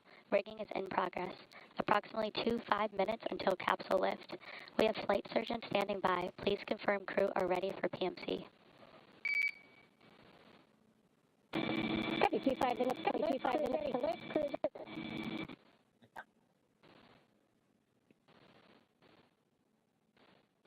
We did just hear some communication there, about 25 minutes to Copy, lift. Dragon. The next call you hear will be from flight surgeon on Dragon the ground private. Dragon, copy. And you can see that view there of the 2 fast boats and that rigging underway. Reagan, do we still have you? Do you want to continue on about the recovery journey to get to this point? Yes, absolutely. As I was saying, one standout part of this recovery is that Crew-10 marks the first crewed NASA mission to return to the Pacific Ocean since 1975. That's 50 years ago when the Apollo-Soyuz mission ended. The landing zone shift from the Gulf and Atlantic side, it shows the commercial crew program's continued flexibility and adaptations to mission needs. But this doesn't go without paying attention to new perspective challenges like marine layer and visibility issues, as well as some rubber sea states, which we are getting a slight taste of today. These are also conditions the Artemis II recovery team will be tracking ahead of their mission next year, which too will conclude with a splashdown off the Pacific coast. For today's operations, though, we started the morning by flying a series of helicopters out to the vessel.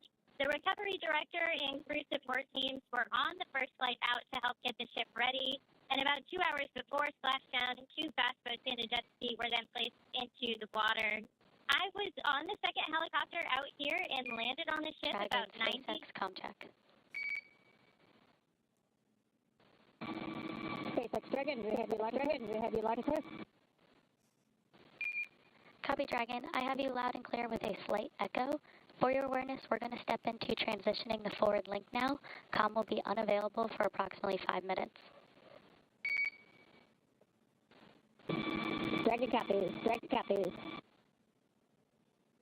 And we did just hear those comm checks, and we have heard that the crew has reported that they're feeling well following their splashdown. Reagan, go ahead and tell us about your helicopter ride out to the recovery zone. Yes, as I was saying, I was on the second helicopter out here and landed on the ship about 90 minutes before splash. And I just have to say, I have never seen an execution quite like this before. Teams have been working nonstop across various disciplines all week in lockstep with each other, just making sure that every detail was in place for Crew-10's successful return. That's incredible, Reagan. So what's next for retrieving the crew? Up next, Endurance will be hoisted onto the vessel and pulled toward the egress platform on Dragon Nest at the aft end of the ship. Safety checks will then be performed before opening the side hatch to ensure there are no hypersolic vapors present. And once confirmed, NASA and SpaceX medical personnel will assist the crew out of the capsule one by one. Once the crew exits the capsule, they'll undergo medical evaluations in the med bay, and soon after that, they'll board the first helicopter out, head to the airport, and then take a NASA plane back to Houston to begin their post-flight activities. I will say, as a first-timer out here, it's important to mention that seeing a spacecraft-shaped comet shoot down from the sky has just been an incredible joy to experience. And I know I can speak for the rest of the ship when I say that it's even more exciting to be able to welcome home Anne, Nicole, Jakuya, and Kirill. In the meantime, though, we'll keep you updated, able to welcome home Anne, Nicole, Jakuya, and Kirill. In the meantime, though, we'll keep you updated.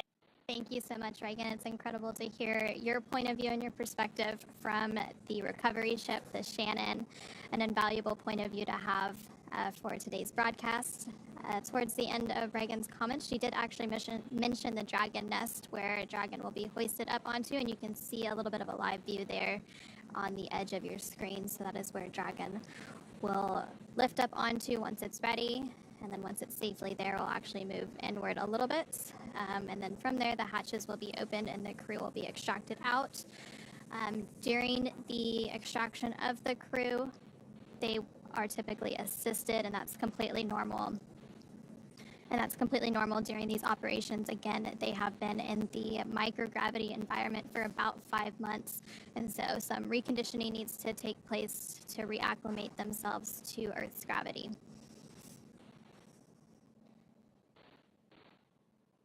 And this is a view from the recovery vessel, but we did see the recovery teams preparing. Dragon, SpaceX, forward link transition complete, comm check.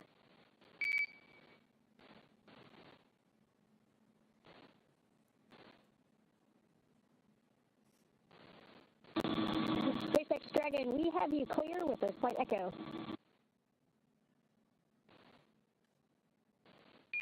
Dragon, we have you the same without an echo.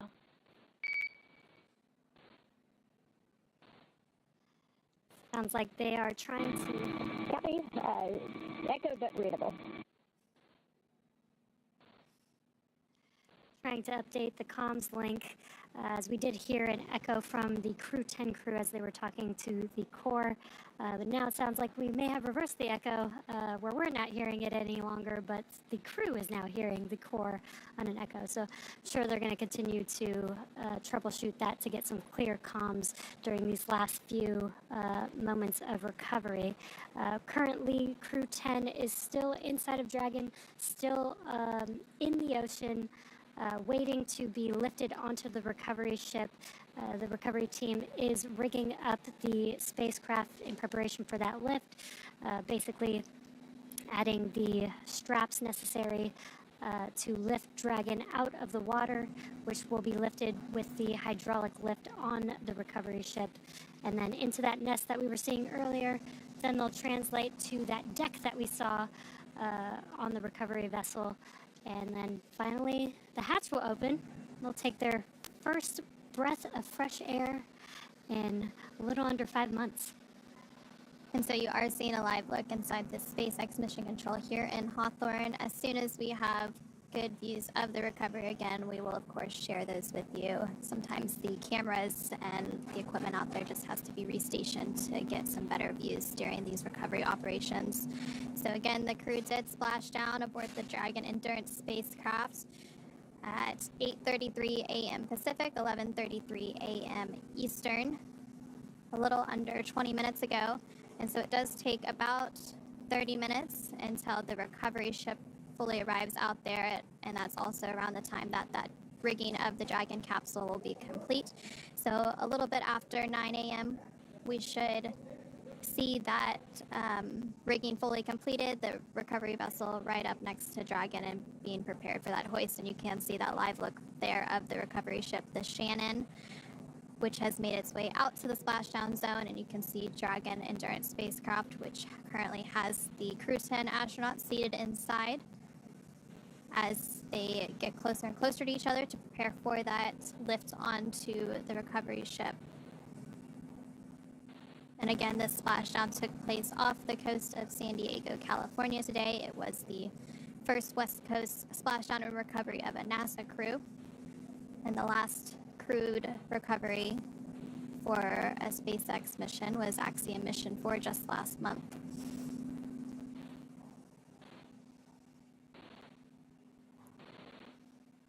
And again, we are in the Pacific Ocean at this moment, but the last NASA Crew-9 splashed down off the coast of Florida. They had some dolphins to greet them.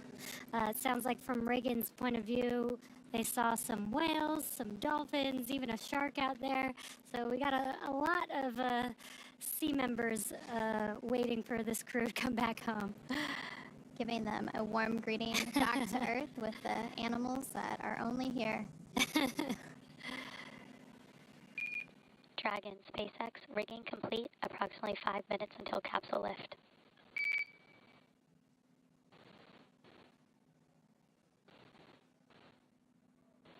SpaceX Dragon came in broken and it did not catch the second half. Understand rigging is complete. 5 minutes until capsule lift.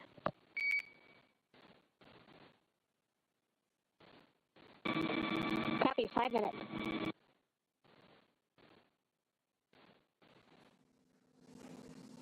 And for those of you who are just joining us, the Crew-10 members comprised of NASA astronauts Anne McClain and Nicole Ayers, alongside JAXA astronaut Takuya Onishi and Roscosmos cosmonaut Kirill Peskov, safely splashed down off the coast of San Diego, California about 20 minutes ago at 8:33 a.m. Pacific, 11:33 a.m. Eastern Time. And right now you are seeing a live look from the recovery boat, the Shannon, which is preparing to hoist Dragon up onto the Dragon nest, which you are seeing there on your screen. And then from there, they will continue preparation to open the hatch and welcome the Crew-10 crew back onto Earth as they take their first breath of fresh air after 5 months aboard the International Space Station as part of Expedition 73. We did hear a call that lift is under 5 minutes away, and you can see the recovery teams as they're rigging up the spacecraft, getting ready to hoist it up. And you can see a recovery team member standing on the outside of the Dragon spacecraft, helping to prepare the vehicle for that lift. And as part of the preparation for the lift, one of those recovery team members, likely the one we're seeing on the spacecraft right now, will climb to the top of the spacecraft so that they can attach Dragon's hoist rings and connect the lifting lines.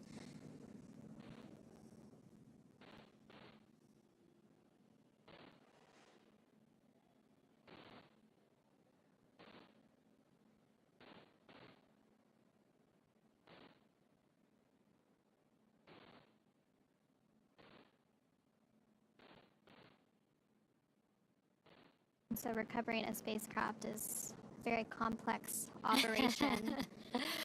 And so there's a lot of teams involved. And of course, since it is splashing down in the ocean, they do issue some notices to mariners to make sure that the area is clear, team and the crew, but as well as other people that may be out in the Pacific Ocean today. Yeah, we've made sure that this area is clear for these final operations, as it does take some time after splashdown to prepare the spacecraft, safe the spacecraft, prepare the spacecraft for lifting onto the vehicle, making sure that the recovery teams are safe. Once they lift the spacecraft onto the deck or into that, what we call the Dragon's nest on the recovery ship, they'll also continue to do some safety checks to make sure that the thrusters on the Dragon spacecraft don't have any more gases leaking from them, and then they'll cover those up. Again, continuing to prioritize safety first as we get the Crew-10 crew ready to exit or egress the Dragon spacecraft. And so that whole recovery process from splashdown to getting the crew out of the capsule takes less than an hour. So we should expect to see the crew and their smiling faces and hopefully about 30 minutes or less from now. Again, they splashed down a little less than 30 minutes ago at 8:33 a.m. Pacific, 11:33 a.m. Eastern off the coast of San Diego, California. This followed a 17.5-hour phasing journey following their departure and undocking from the International Space Station yesterday, August 8th at 3:15 p.m. Pacific, 6:15 p.m. Eastern.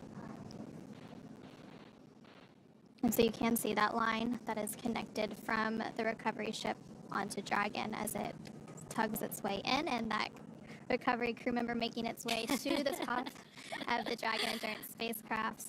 And again, that recovery member is up there as part of the preparation for the lifting of the spacecraft onto the recovery vessel. They are there so that they can physically attach. Brace for capsule lift. Still think that's one of the best jobs. Copy, cruise brace.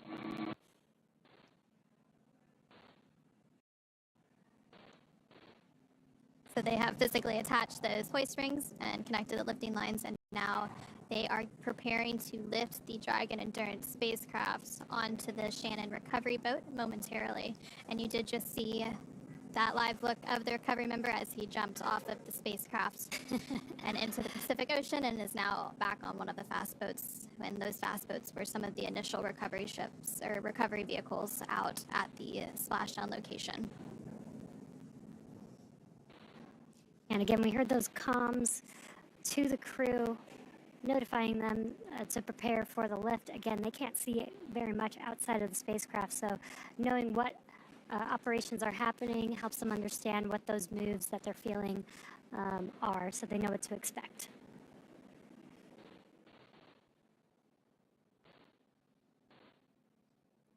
And once they begin that lift, it takes less than 10 minutes or so for it to be completed.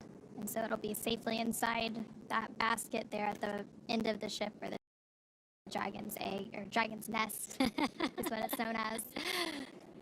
And then about 10 minutes or so from then, it'll be ready for hatch open. And you do see that lift is now underway as the Dragon Endurance spacecraft makes its way onto the recovery ship, the Shannon, that is staged off the coast of San Diego, California, following splashdown of the Dragon Endurance and the Crew-10 astronauts currently aboard.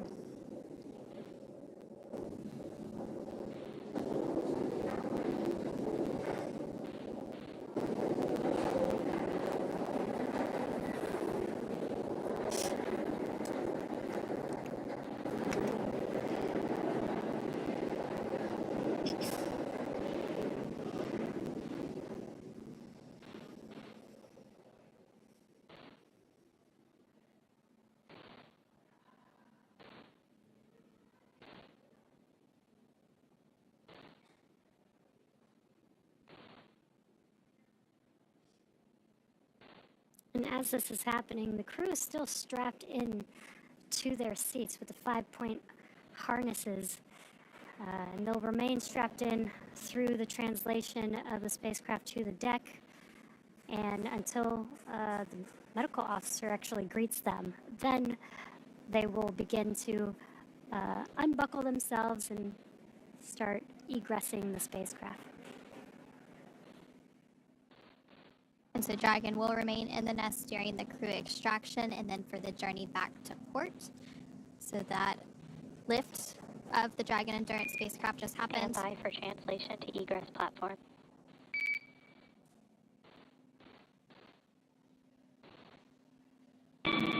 Dragon copies.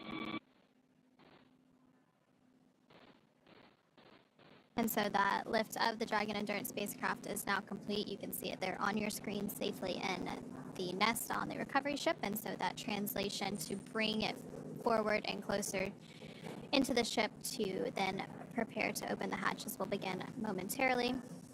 You can see some of the crew member or the recovery members there doing their final inspections and safety checks of the spacecraft before they begin that translation.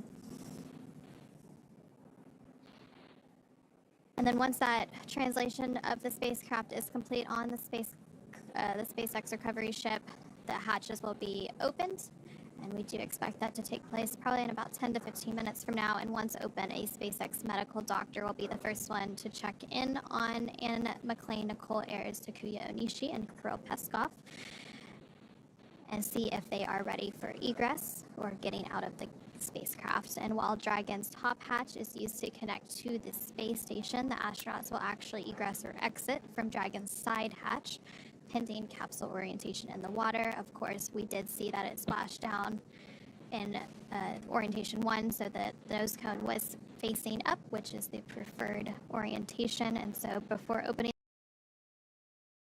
hatches open, that will be the crew's first breath of fresh air since boarding their spacecraft at the start of their journey last March. Again, they lifted off from NASA's Kennedy Space Center in Florida on March 14th of this year. And it's important to note that Anne, Nicole, Takuya, and Kirill will be getting assistance from the recovery teams while exiting the spacecraft. This is the same process for any returning long-duration crew members, as returning to a gravity environment can wreak havoc with our vestibular system, responsible for maintaining balance and motion. Safety is our #1 priority with this operation, so you'll see the crew members helped out of the spacecraft one by one and assisted the few feet to the medical quarters aboard the boat. And if you've ever watched crews return on a Soyuz, 2 of our crew members today had actually previously flown on a Soyuz, Anne McClain and Takuya Onishi. This is the same process as when astronauts are carried from the Soyuz capsule to waiting chairs on the steppe of Kazakhstan and then carried to a waiting medical tent. This is also the period where any time-critical cargo can be recovered from the spacecraft, with the remainder waiting until the ship is back in port. Once the ship and spacecraft return to shore, the recovery team will perform additional inspections before loading Dragon onto a flatbed truck at the SpaceX facility in Cape Canaveral for post-processing. And so we mentioned earlier all of the science and research that Crew-10 conducted during their 5-month mission aboard the International Space Station.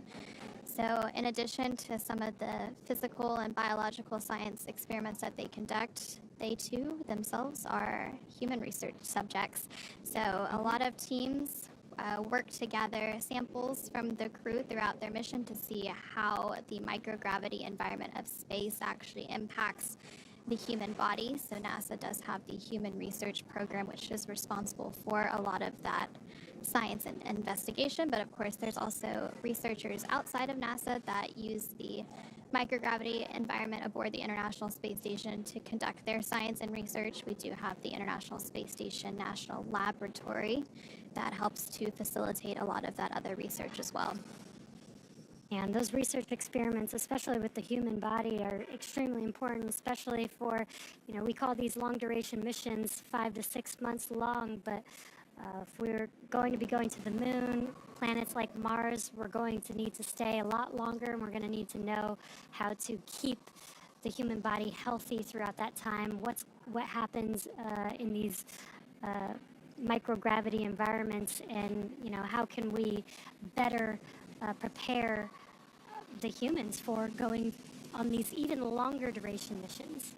So the International Space Station does serve as sort of a testing and proving ground for NASA's future Artemis missions to the moon and then on to Mars.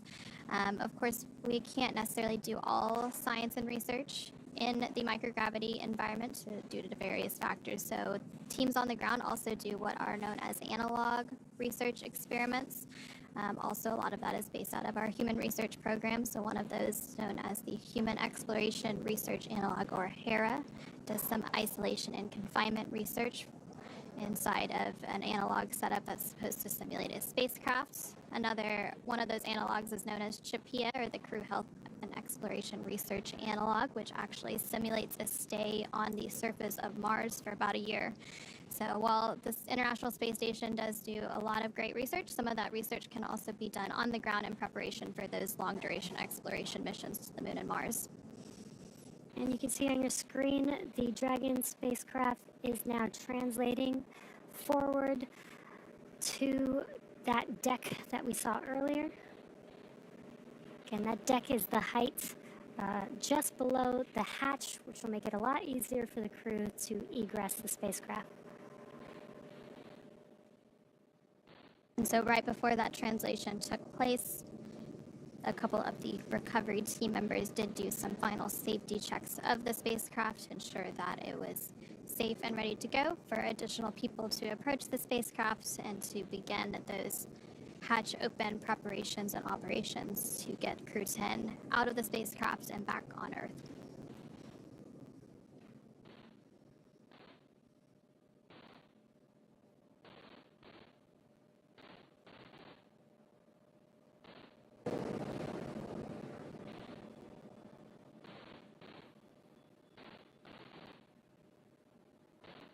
And for those of you who are just joining us, Crew-10 did safely splash down about 40 minutes ago off the coast of San Diego, California, aboard a SpaceX Dragon spacecraft known as Endurance. Endurance did fly on 3 previous missions, Crew-3, Crew-5, and Crew-9. So this was the 4th flight of the Dragon Endurance spacecraft. It launched to the International Space Station about 5 months ago on March 14th from NASA's Kennedy Space Center in Florida. Following that launch, it had a journey to the International Space Station where it was then docked and remained for about 5 months for all of that science and research that Crew-10 conducted. And then yesterday at 3:15 p.m. Pacific, 6:15 p.m. Eastern, Dragon and the Crew-10 crew safely undocked from the International Space Station and made their way back to Earth.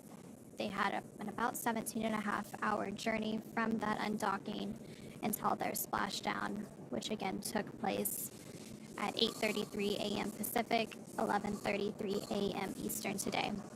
Crew-10 again is comprised of NASA astronauts Anne McClain and Nicole Ayers, along with JAXA, or Japan Aerospace Exploration Agency astronaut Takuya Onishi and Roscosmos cosmonaut Kirill Peskov.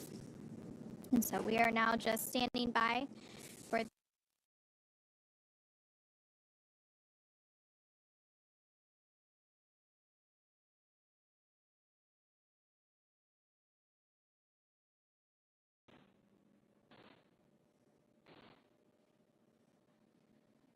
So that hatch on the Dragon Endurance spacecraft is now open, and teams are working to get Crew-10 out and back on Earth. Again, they will be initially checked out by a SpaceX medical director. You did just see him go in there a moment ago to make sure that they are feeling okay and are ready to egress or exit the spacecraft.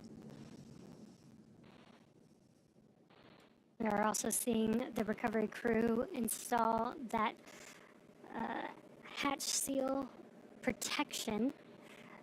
This helps protect both the seal of the hatch on the spacecraft as well as the crew as they're exiting the vehicle. And so that hatch was officially opened at 9:10 a.m. Pacific, 12:10 p.m. Eastern Time, following a splashdown at 8:33 a.m. Pacific, 11:33 a.m. Eastern off the coast of San Diego, California. Again, they are doing some initial medical evaluations, and then they will be prepared to egress or exit the spacecraft and take their first breath of fresh air. Again, they will be assisted out of the spacecraft. That is completely normal. And then from there, they will go just a few steps and to do some additional medical checkouts. And then after the egress is finally complete and all 4 crew members are out of the spacecraft, they will take a helicopter back to dry land. And then from there in California, they will then board a NASA plane and make their way back home to Houston, Texas. You can see the recovery team again preparing for that egress or exiting the spacecraft. They are using some aids there's going to be a little bit of a ramp to enable the crew to easily exit the spacecraft. Instead of taking that large step, they can use that ramp to exit.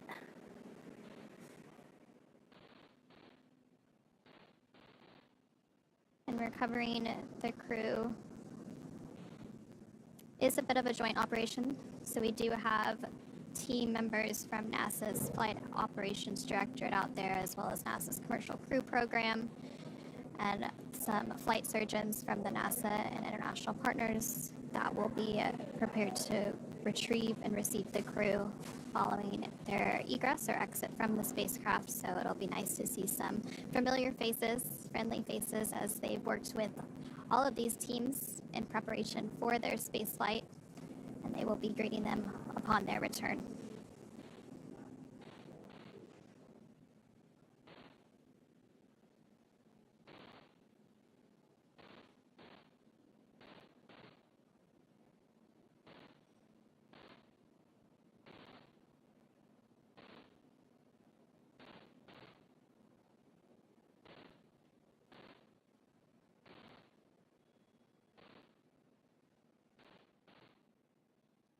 You can see that the crew is removing some of their cargo that looked like their tablets that they were using to follow along with every procedure throughout the entire mission and ride on Dragon.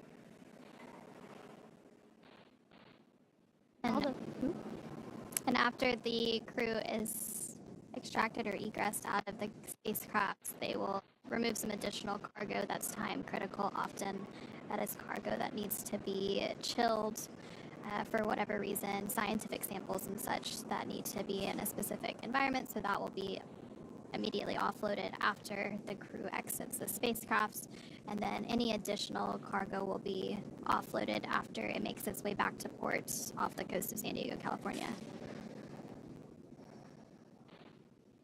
Looks like those are the footrests being removed that allow the crew to get out of their seats a little bit easier.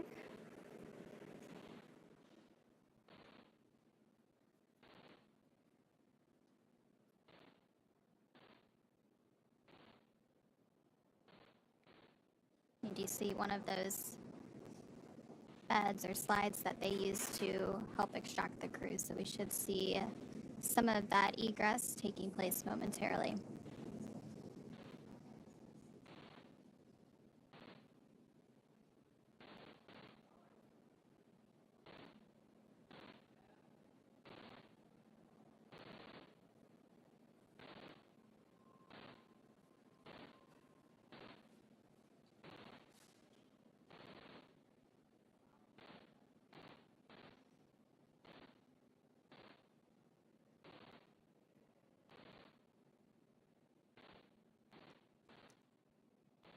If you're just now joining us, you are watching the Crew-10 mission as we await the 4 crew members, NASA astronauts Anne McClain and Nicole Ayers, JAXA astronaut Takuya Onishi, and Roscosmos cosmonaut Kirill Peskov, egress the Dragon spacecraft here shortly. They just recently, in the last 10 minutes, were able to take the first breath of fresh air in about 5 months.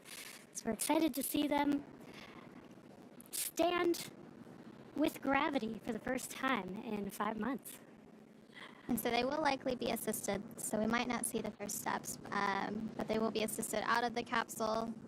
And it is important to note, since they were under the microgravity environment, their muscles, their bones, all of their systems haven't been exposed to Earth's gravity in over 5 months, which of course has some impacts on the human body, which is some of the important research that is done on the International Space Station to actually see how the human body is affected by the environment of outer space. And so that hatch did open about 6 minutes ago at 9:10 a.m. Pacific, 12:10 p.m. Eastern, following a splashdown at 8:33 a.m. Pacific, 11:33 a.m. Eastern, off the coast of California. Following that splashdown, the recovery team went out to meet the Dragon Endurance spacecraft. First out were the 2 fast boats, which began some safety checks and also began to safe the spacecraft. in preparation to be lifted onto the recovery vessel, the Shannon. And the Shannon did arrive to the splashdown location less than 30 minutes after splashdown to then lift the spacecraft up on board the Shannon, and now we're just awaiting the crew to exit or egress the spacecraft.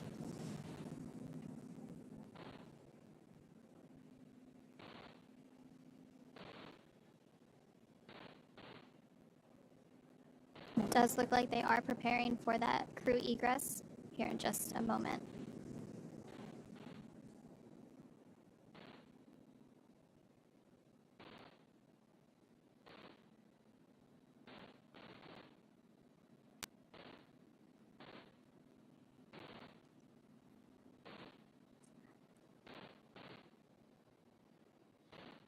And the first Crew-10 crew member has now successfully egressed or exited the capsule.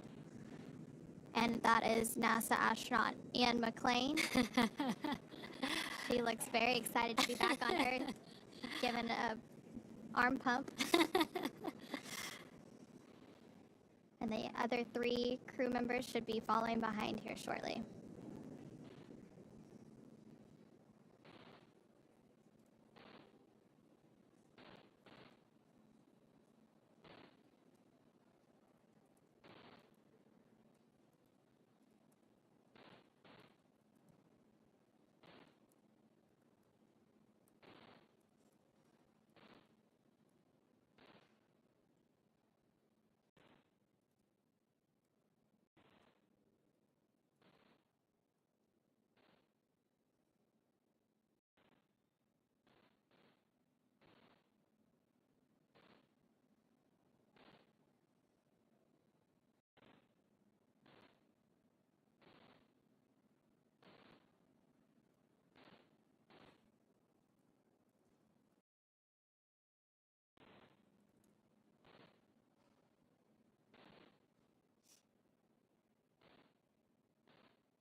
So just moments ago, we did have NASA astronaut Anne McClain make her way out of the Dragon Endurance spacecraft, and now we are just standing by for the egress or exit of the following 3 Crew-10 crew members to complete the recovery process. So we are standing by for the egress of NASA astronaut Nicole Ayers, JAXA astronaut Takuya Onishi, and Roscosmonaut Kirill Peskov.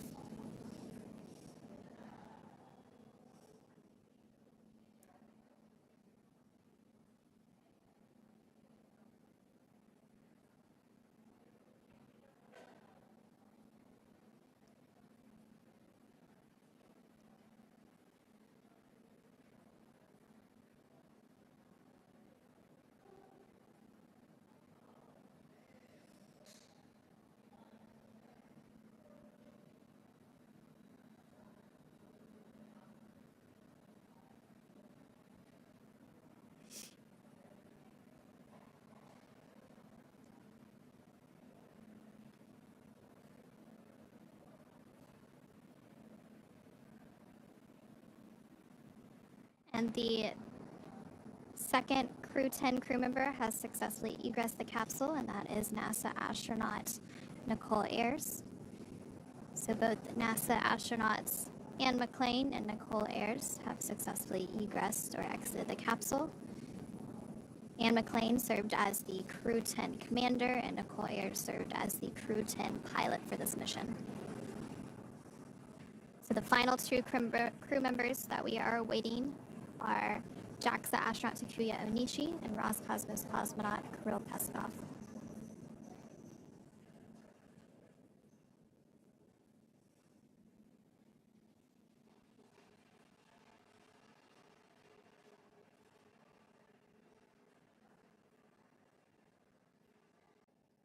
You did just see them removing 2 additional foot restraints, likely preparing to egress the final 2 Crew-10 crew members.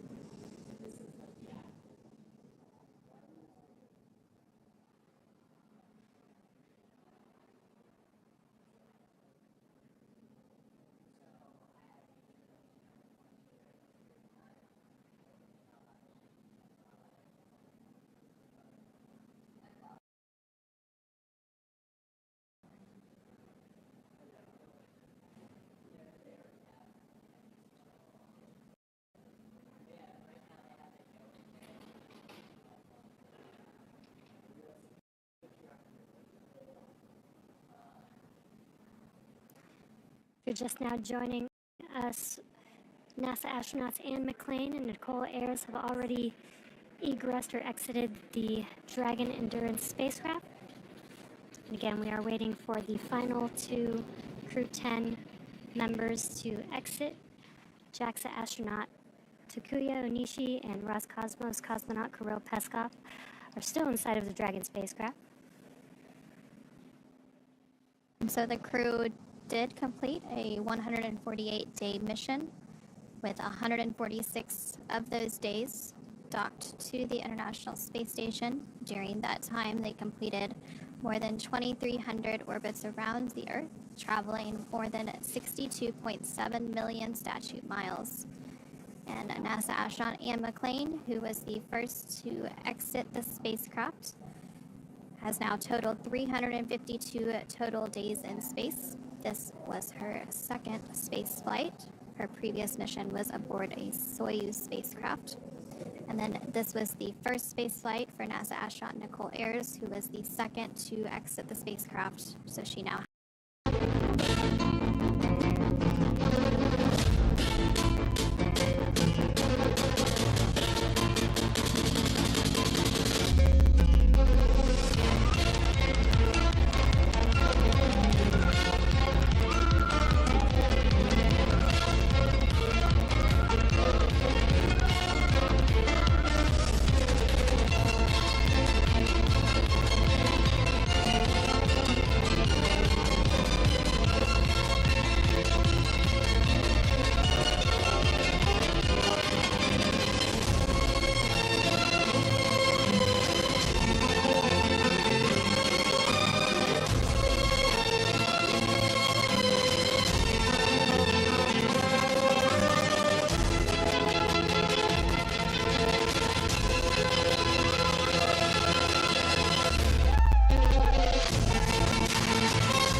exited the spacecraft, and those are NASA astronauts Anne McClain and Nicole Ayers, along with JAXA astronaut Takuya Onishi. So the egress of Roscosmos cosmonaut Kirill Peskov is now underway, and you can see him making his way out of the spacecraft right now.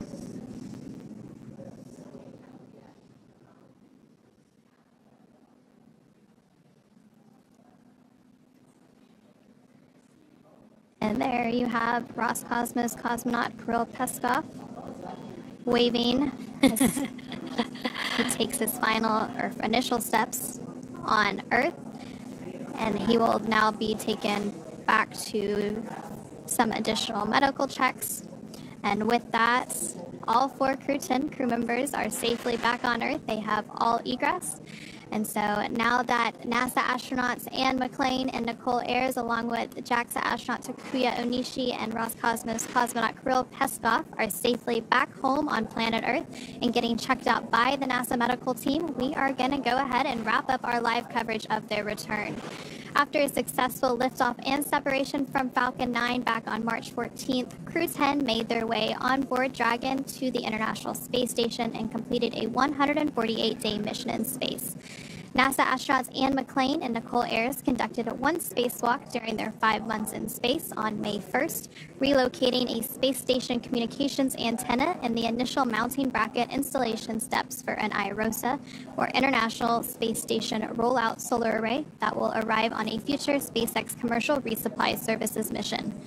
With their full duration mission coming to an end, the crew began packing up their personal items for their return to Earth about a week ago and worked through tasks and shared lessons learned with Crew-11 teams as they arrived to the space station a few days ago.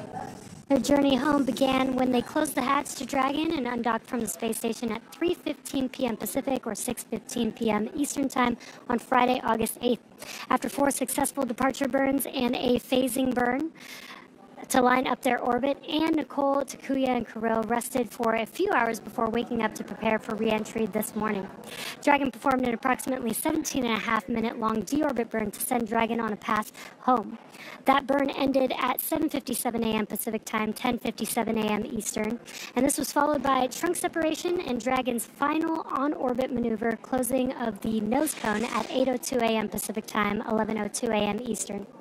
The spacecraft re-entered the Earth's atmosphere and slowed its descent with successful deployments of 2 drogue parachutes and 4 mains, with the final splashdown occurring off the coast of San Diego, California at 8:33 a.m. Pacific Time or 11:33 a.m. Eastern. Following that successful splashdown, we saw SpaceX recovery experts move in and prepare Dragon Endurance for its lift on the recovery vessel. And just a little less than an hour following splashdown, we saw Anne, Nicole, Takuya, and Kirill make their way out of Dragon and into the recovery ship's medical facilities safe and sound. And next up, they'll catch a helicopter flight back to shore while they're transferred to aircraft that will take them home. The astronauts will take a NASA plane for the short flight back to Houston. They'll then be reunited with their families to bring an end to this mission. It's been an honor and privilege to share their journey with all of you as we continue this new era in human spaceflight. And return today marks the end of the direct handover we executed after successfully launching the Crew-11 mission to the space station just last week on Friday, August 1st. Thank you, as always, for joining us for this morning's coverage of the splashdown of Crew-10. Remember to follow SpaceX on X and NASA Online and on social media for updates for the very latest on crew and cargo flights to and from the International Space Station. And we'll continue to share the progress of Anne McClain, Nicole Ayers, Takuya Onishi, and Kirill Peskov on social media as they travel back home. We will also have a post-splashdown media teleconference coming up at approximately 10 a.m. Pacific, 1 p.m. Eastern, where leadership will share a final update as we conclude the successful mission. And you can tune in live on NASA's YouTube page and through nasa.gov. From all of us at NASA and SpaceX, thank you for joining us and welcome home, Crew-10.